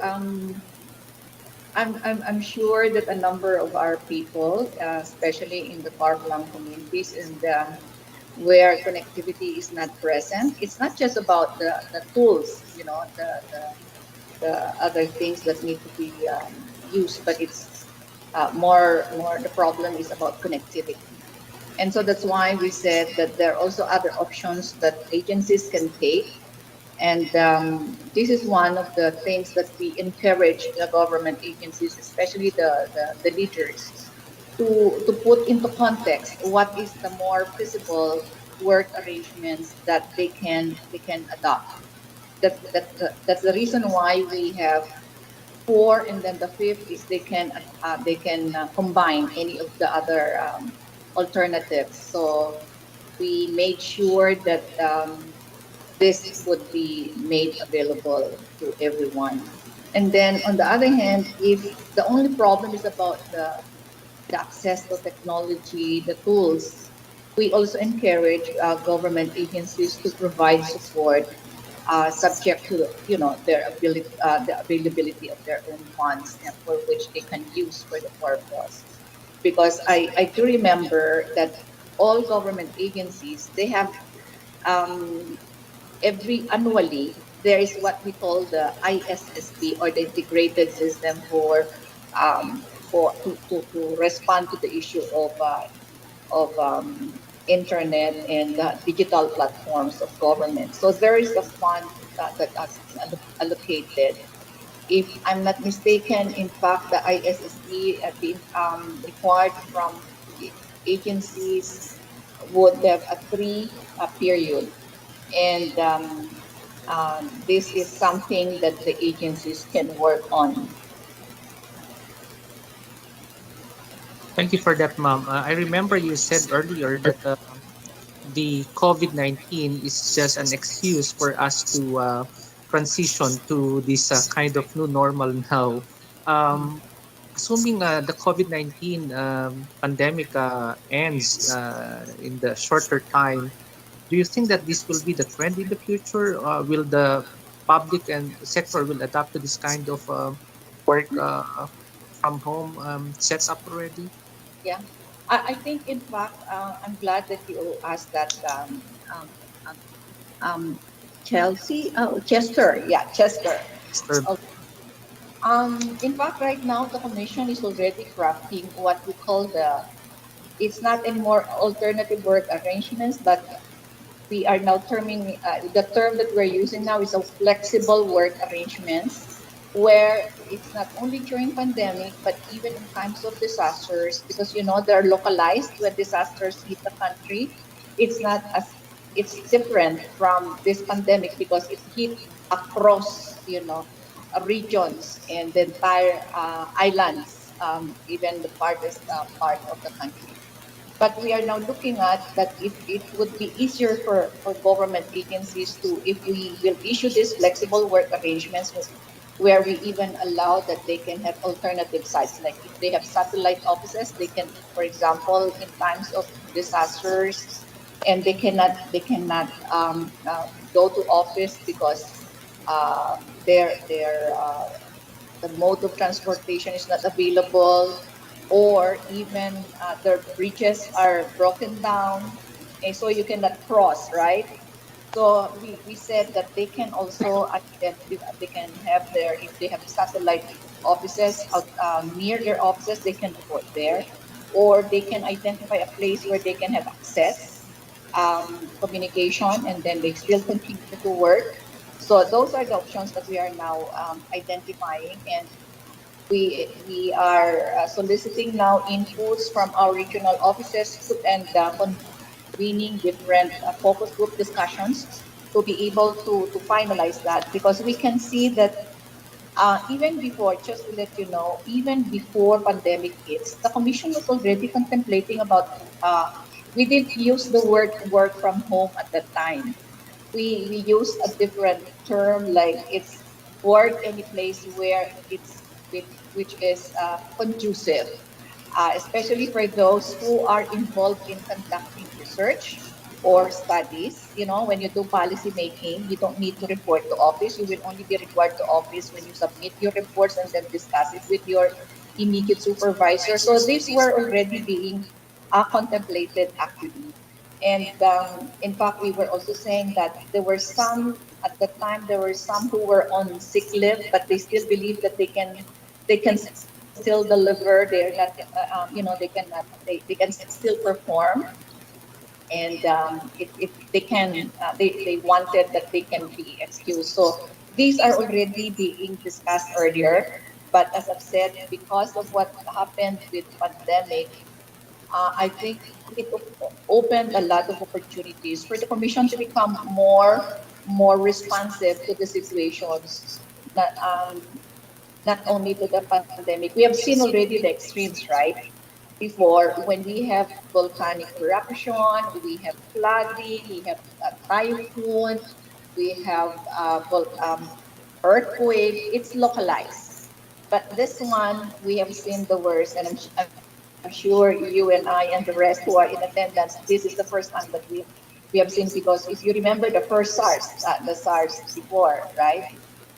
It's we were able to contain immediately. So, but this one is different because there are too many variants. But I think we are on the road to managing it um, slowly, and I think as shown by the lowering number of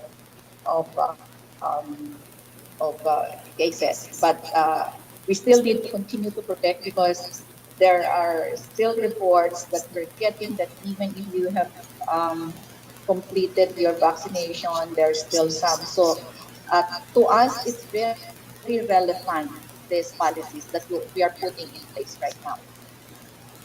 Truly, ma'am, we appreciate all the insights and suggestions that you are recommending to us. Um, Mr. Kalo, do you have any question Yeah. to Chairman Bala? Yes, Well, please. I'd like to turn it over muna kay Sir Rick kasi baka maputol na naman yung Ah, signal ko. yeah, yeah, please, Rick, go ahead, sir. Rick, sir. Yeah, Go. sorry, I popped out earlier. That's the problem with technology. Again, if I may go over what I was covering, then you see the work from home works well if you've got good software and connections. But a lot of the people that the government serves is actually, of course, out there and often also subjected to lockdowns.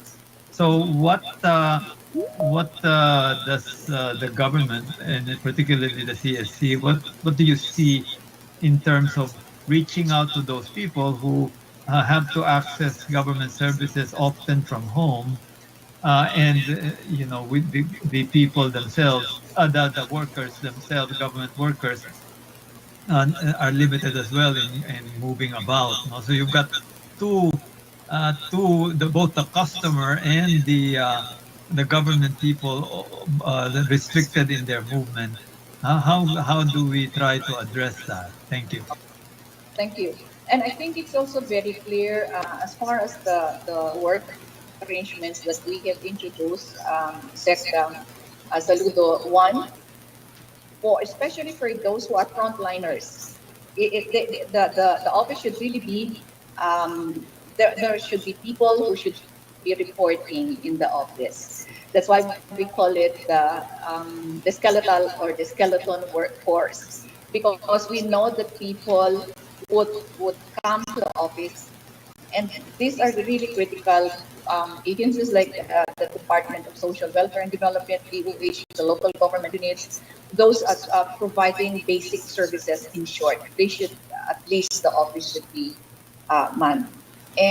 And one of the things that we, as part of the support mechanism, we encourage agencies, because more often than not, they have also training rooms in their respective offices, right? So we told them that if they can be accommodated, and provide them a temporary uh, um, arrangements for them to stay in the office, and then if not, if they can be also.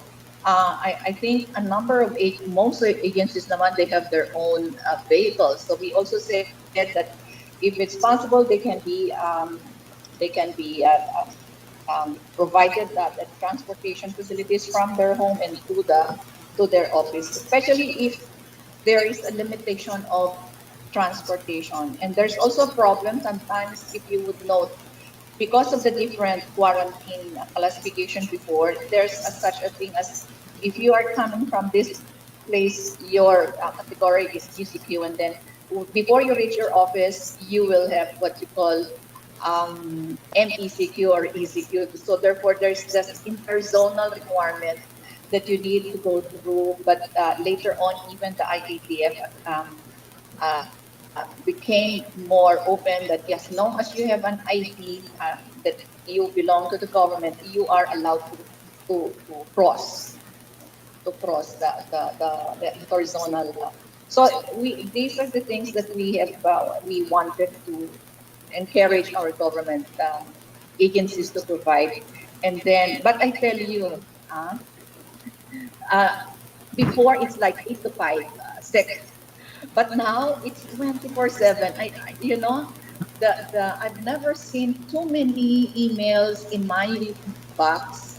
I have two I have two email addresses, and I said, why did you give two email addresses? I said, but of course that was more of a joke. But I tell you, it's like Sat even Saturday, Sunday, it's 24/7. It's never like that before, because people were too conscious that at 5 o'clock, seldom you will see them at the office. But now, because of technology, our people, and so that's why, yeah, in the Civil Service Commission that we are introduced, we have really put like a time out and do some mental, the mental health program. We we we we put them through virtual some sessions on how to keep your mental health intact, etc.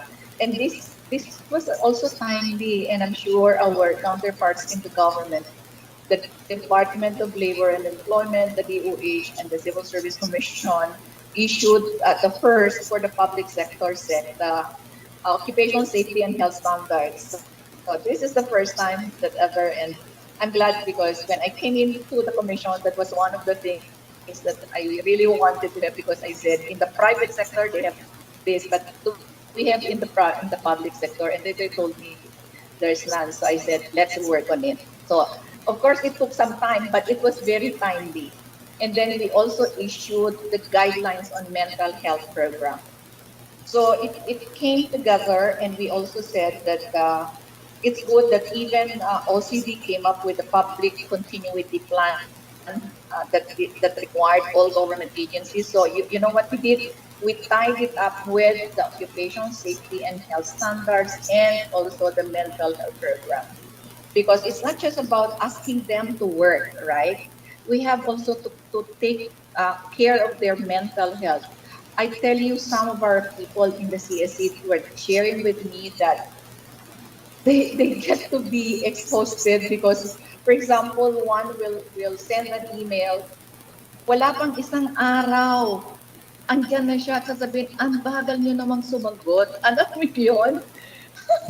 So, parang hindi lang isa, dalawa, tatlo nung una, mga isa-isa lang, pero ngayon dumadami. Pero I think nakatulong yung aming sessions with them. Per office, we ask the different heads if they can meet at least once or every 2 weeks, just to, no work, but just talk about their own experiences, their families, and all that stuff. So I think this is how we are coping. Yung sabi mo nga, Sec, na ganon, pero mas doble. Talaga, ang dami. Well, oh. Well, I'm glad that, yeah, the mental health and coping mechanisms are being addressed. Talagang maraming magbe-breakdown, lalo pa ngayon na talagang lahat umaasa sa gobyerno even more, no? Now, the good thing is, as you mentioned, medyo, nagdo-loosen up na at sana tuloy na yan, no? Which brings me to my next question. When things open up and things are more normal or fully normal, what aspects of the work from home and other flexible work arrangements do you see being maintained? Kasi may magagandang parte dyan na kahit na hindi pandemic, magandang ituloy no? Both for productivity and also for employee welfare. Thank you. In fact, I was already mentioning earlier, Seth, that as early as this year, or even towards the end of last year, we were already contemplating of institutionalizing, but we are now changing it. Instead of alternative work arrangement, but we are more inclusive. We call it now the flexible work arrangements in the public sector, because we still do believe that work from home, it's not anymore just a work from home, but we call it flexi place. So why did we say flexi place? One, they can do it work at home. Two, they can work in a satellite office if the The agency has also different satellite offices, but it would be nearer to their place of residence, so that it will save them from, transportation time, the travel time. And then the third is they can also identify another place where they can have access to internet and all that stuff. So these are being already discussed. And but of course, we wanted to be very clear that who can only be allowed to do this even under normal circumstances, meaning there are no, because we said this flexible work arrangements can be adopted during pandemic, during disasters like flooding, when you cannot report to the office because of you can cross because the bridges are broken down, and then therefore no, you cannot reach your place at work. And then during the volcanic eruption and all that stuff. And then if it's normal, no disasters, no pandemic, it's still available as an option. But if instead of a 5 day work at home, they can have, they do the research, especially for those who are involved in policy making,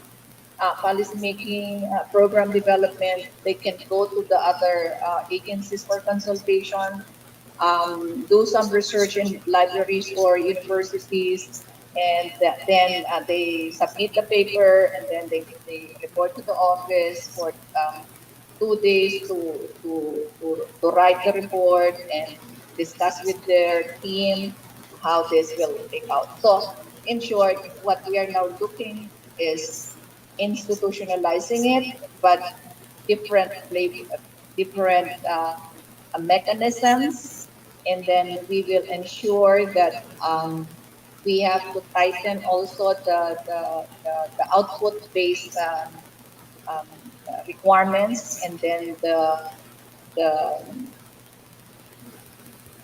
strategic performance management system will also be revisited hand in hand, so that people will not be saying that, walang tao sa opisina, etc. O yung isa, nakita ko siya sa mall and all that stuff, di ba? Kasi kung minsan, nagkataon baka yung ka-meeting niya nandun kasi meron mga malls na kasi they provide space for meeting yung mga isang eateries if it's already allowed. Yung mga ganun ba? So, ang importante sa amin din, na in place namin ito is yung monitoring system, and then the performance management system.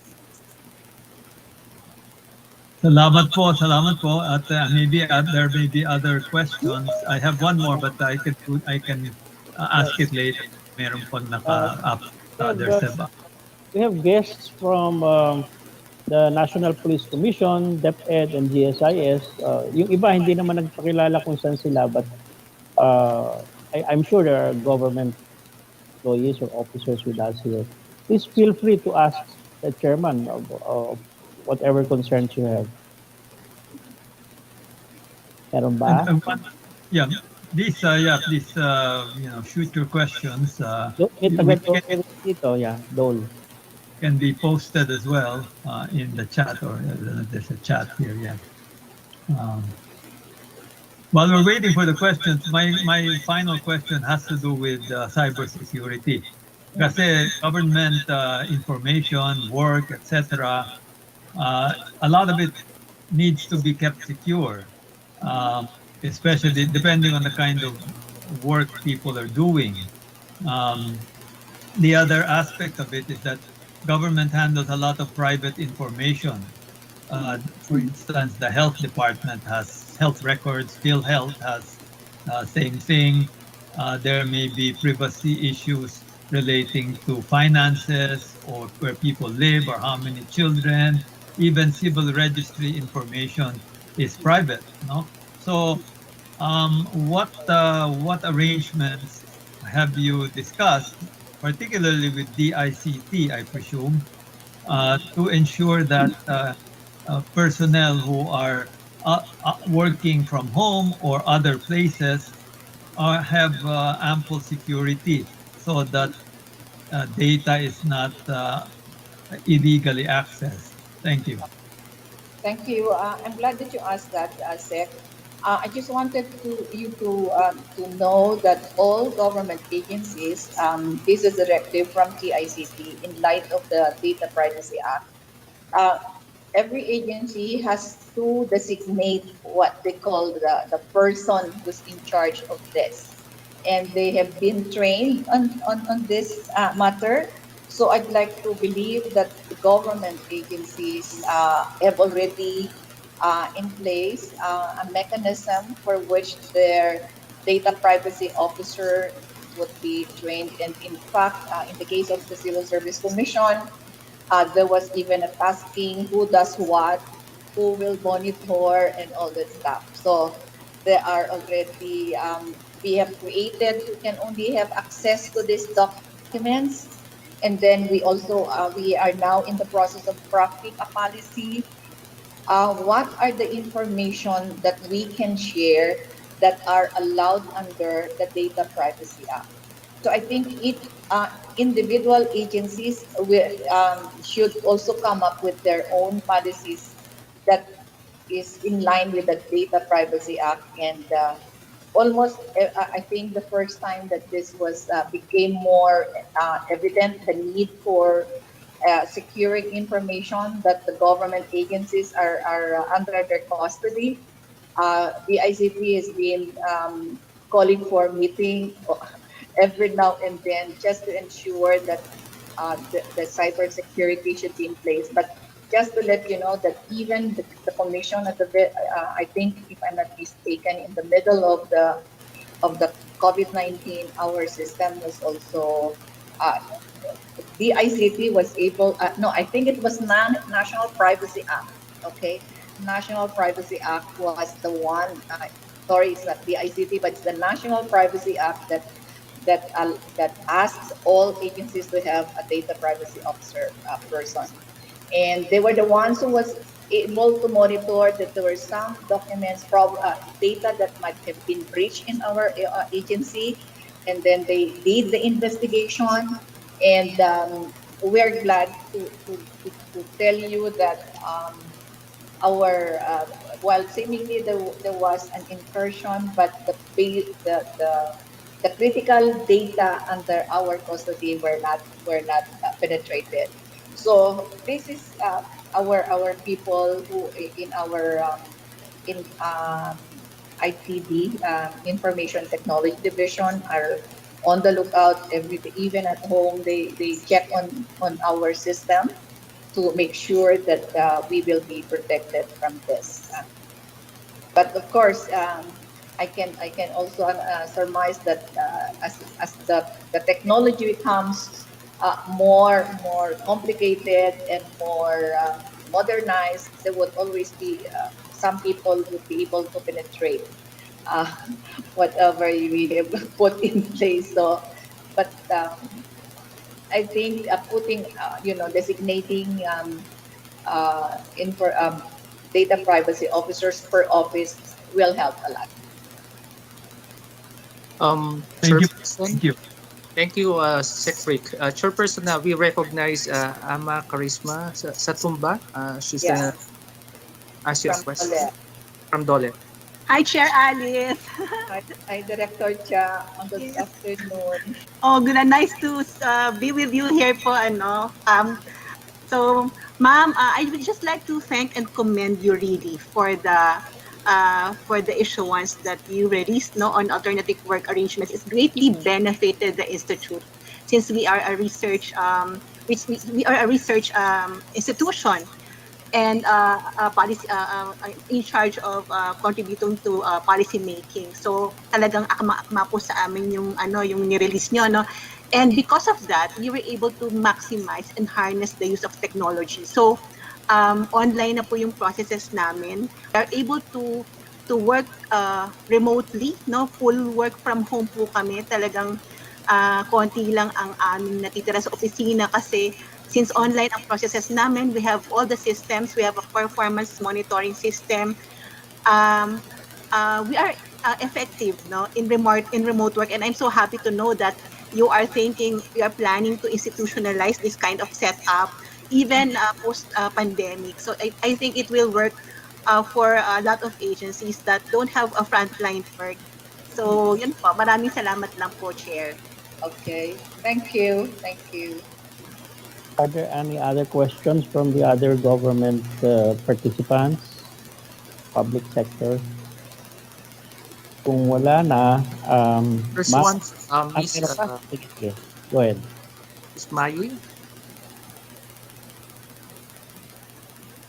Good. Go ahead, Miss Mayi.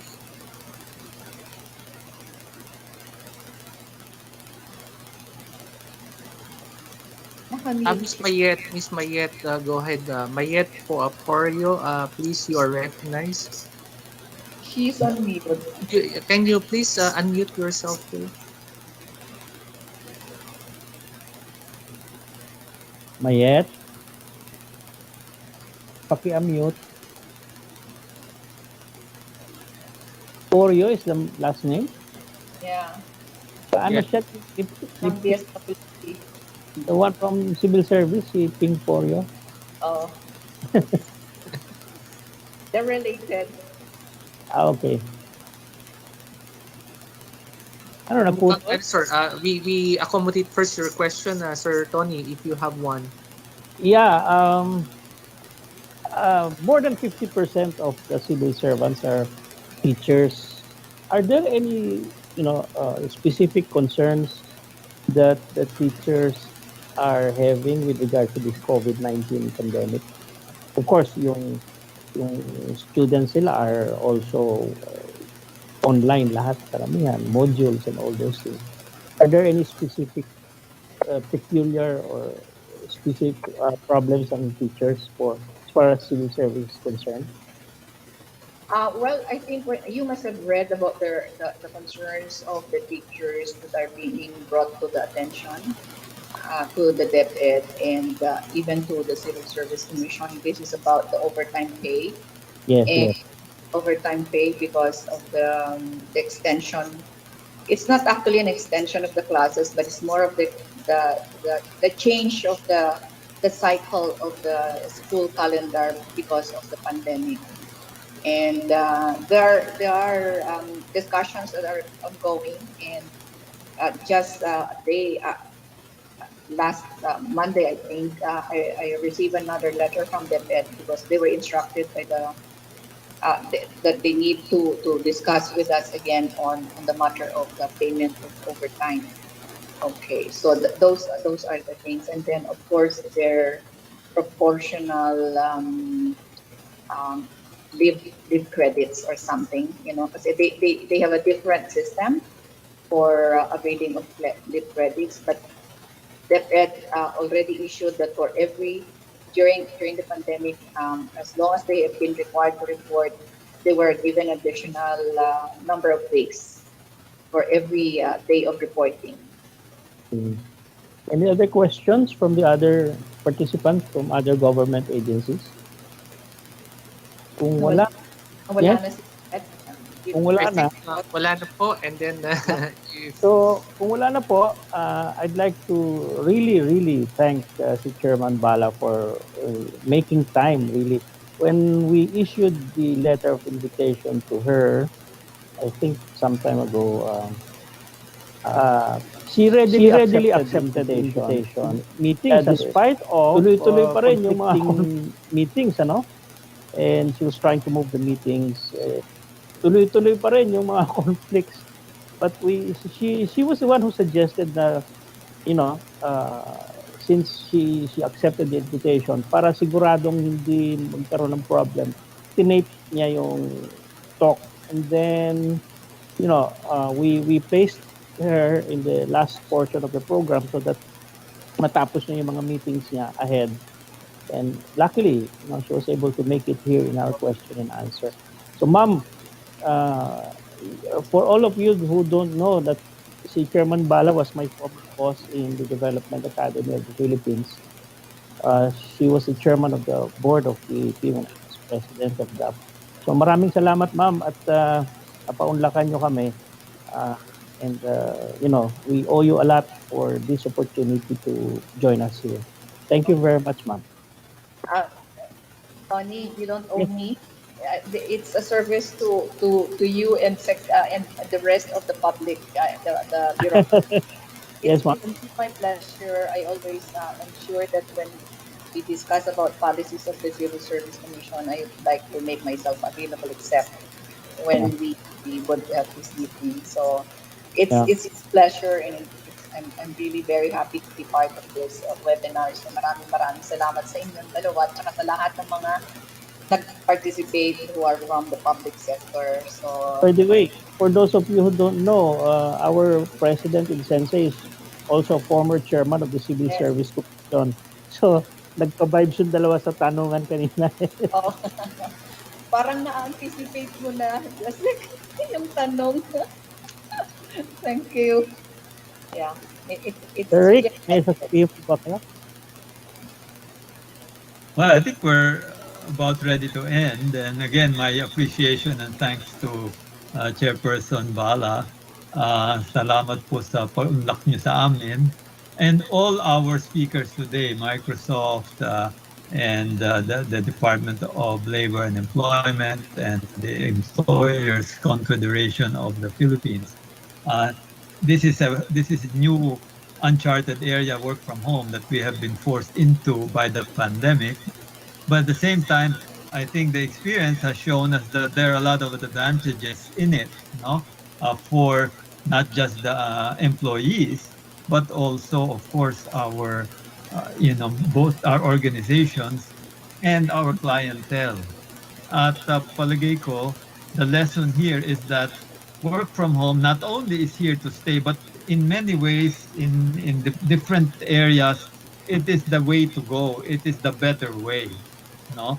So, nabanggit kanina dyan, yung research that can be done from home. Not only can it be done from home, if you have to access libraries, etc., you can go out and do it from there and still be, recorded as being at work, because definitely you are at work in those instances. We've been talking about teachers delivering instruction. Well, the other key sector that needs to be able to deliver services from afar now is the health sector. So meron tayong teleconsulta or e-consulta, no, that was mentioned earlier relating to the vice president, but also other, I'm sure it also is done in other agencies and hospitals. Kaya talaga, in many, many ways, work from home or work from anywhere, which that's probably the better designation, uh, is here to stay. And at talagang dapat yung mga organisasyon natin, all our HR people as well as IT people and the people in charge of various key functions in our organizations should really think hard, where can we institute this work from anywhere so that it really maximizes productivity, service, and employee welfare. So yan yung, I think that's a lesson here. It's here to stay, and in many ways, it's the better way. So pag-isipan po natin, lahat ng mga nakikinig dito and our bosses and our organizations, let's really focus on how to make things better through work from anywhere. This, of course, applies to the private sector as well. No, they're having to come out of their forced lockdown and hibernation for so many companies. But when they do that, the things they learn that enable them to function even during the pandemic, those have to be continued in ways that would be most productive. So yun lang, I think that's kind of the last thing I'd like to say here. Work from home or work from anywhere is a good thing and should continue so that we can maximize service, organizational efficiency, profitability, mission delivery, and the welfare of our employees. That's my final word, Tony. Thank you. All right. So we thank again Chairman Bala for your time and wisdom in sharing some of your insights and of course proposals for some of the institutionalization of our policies in post-pandemic. And to all our speakers, thank you very much for your time and of course the presentation. Really wonderful. Before we end the program, we would like to ask our participants in order for you to get your e-certificates to please answer the following questions. It's the only way you can get your e-certificates. We also would want to thank the following organizations: the Career Executive Service Board, CSB, National Union of Career Executive Service Officers, USECO, Employers Confederation of the Philippines, ECOP, Philippine Chamber of Commerce and Industry, PCCI, Philippine Council for Foreign Relations, PCFR, Center for Philippine Futuristic Studies and Management, International Development Security Cooperation, IDSC Development Academy of the Philippines, the AP, and of course the Personal Officers Association of the Philippines, POAP. Thank you very much for your support for this webinar. I'll turn it over now to Sir Tony. Sir? Yeah. I'm closing, Rick. Anyway, thank you very much everybody for attending and ayun pa si Sir Rick, you might want to have some last say pa. My closing remarks were what I said earlier, but one thing you can add is our next webinar in November. Thank you. Yeah, we look forward to having you back in November. We will issue the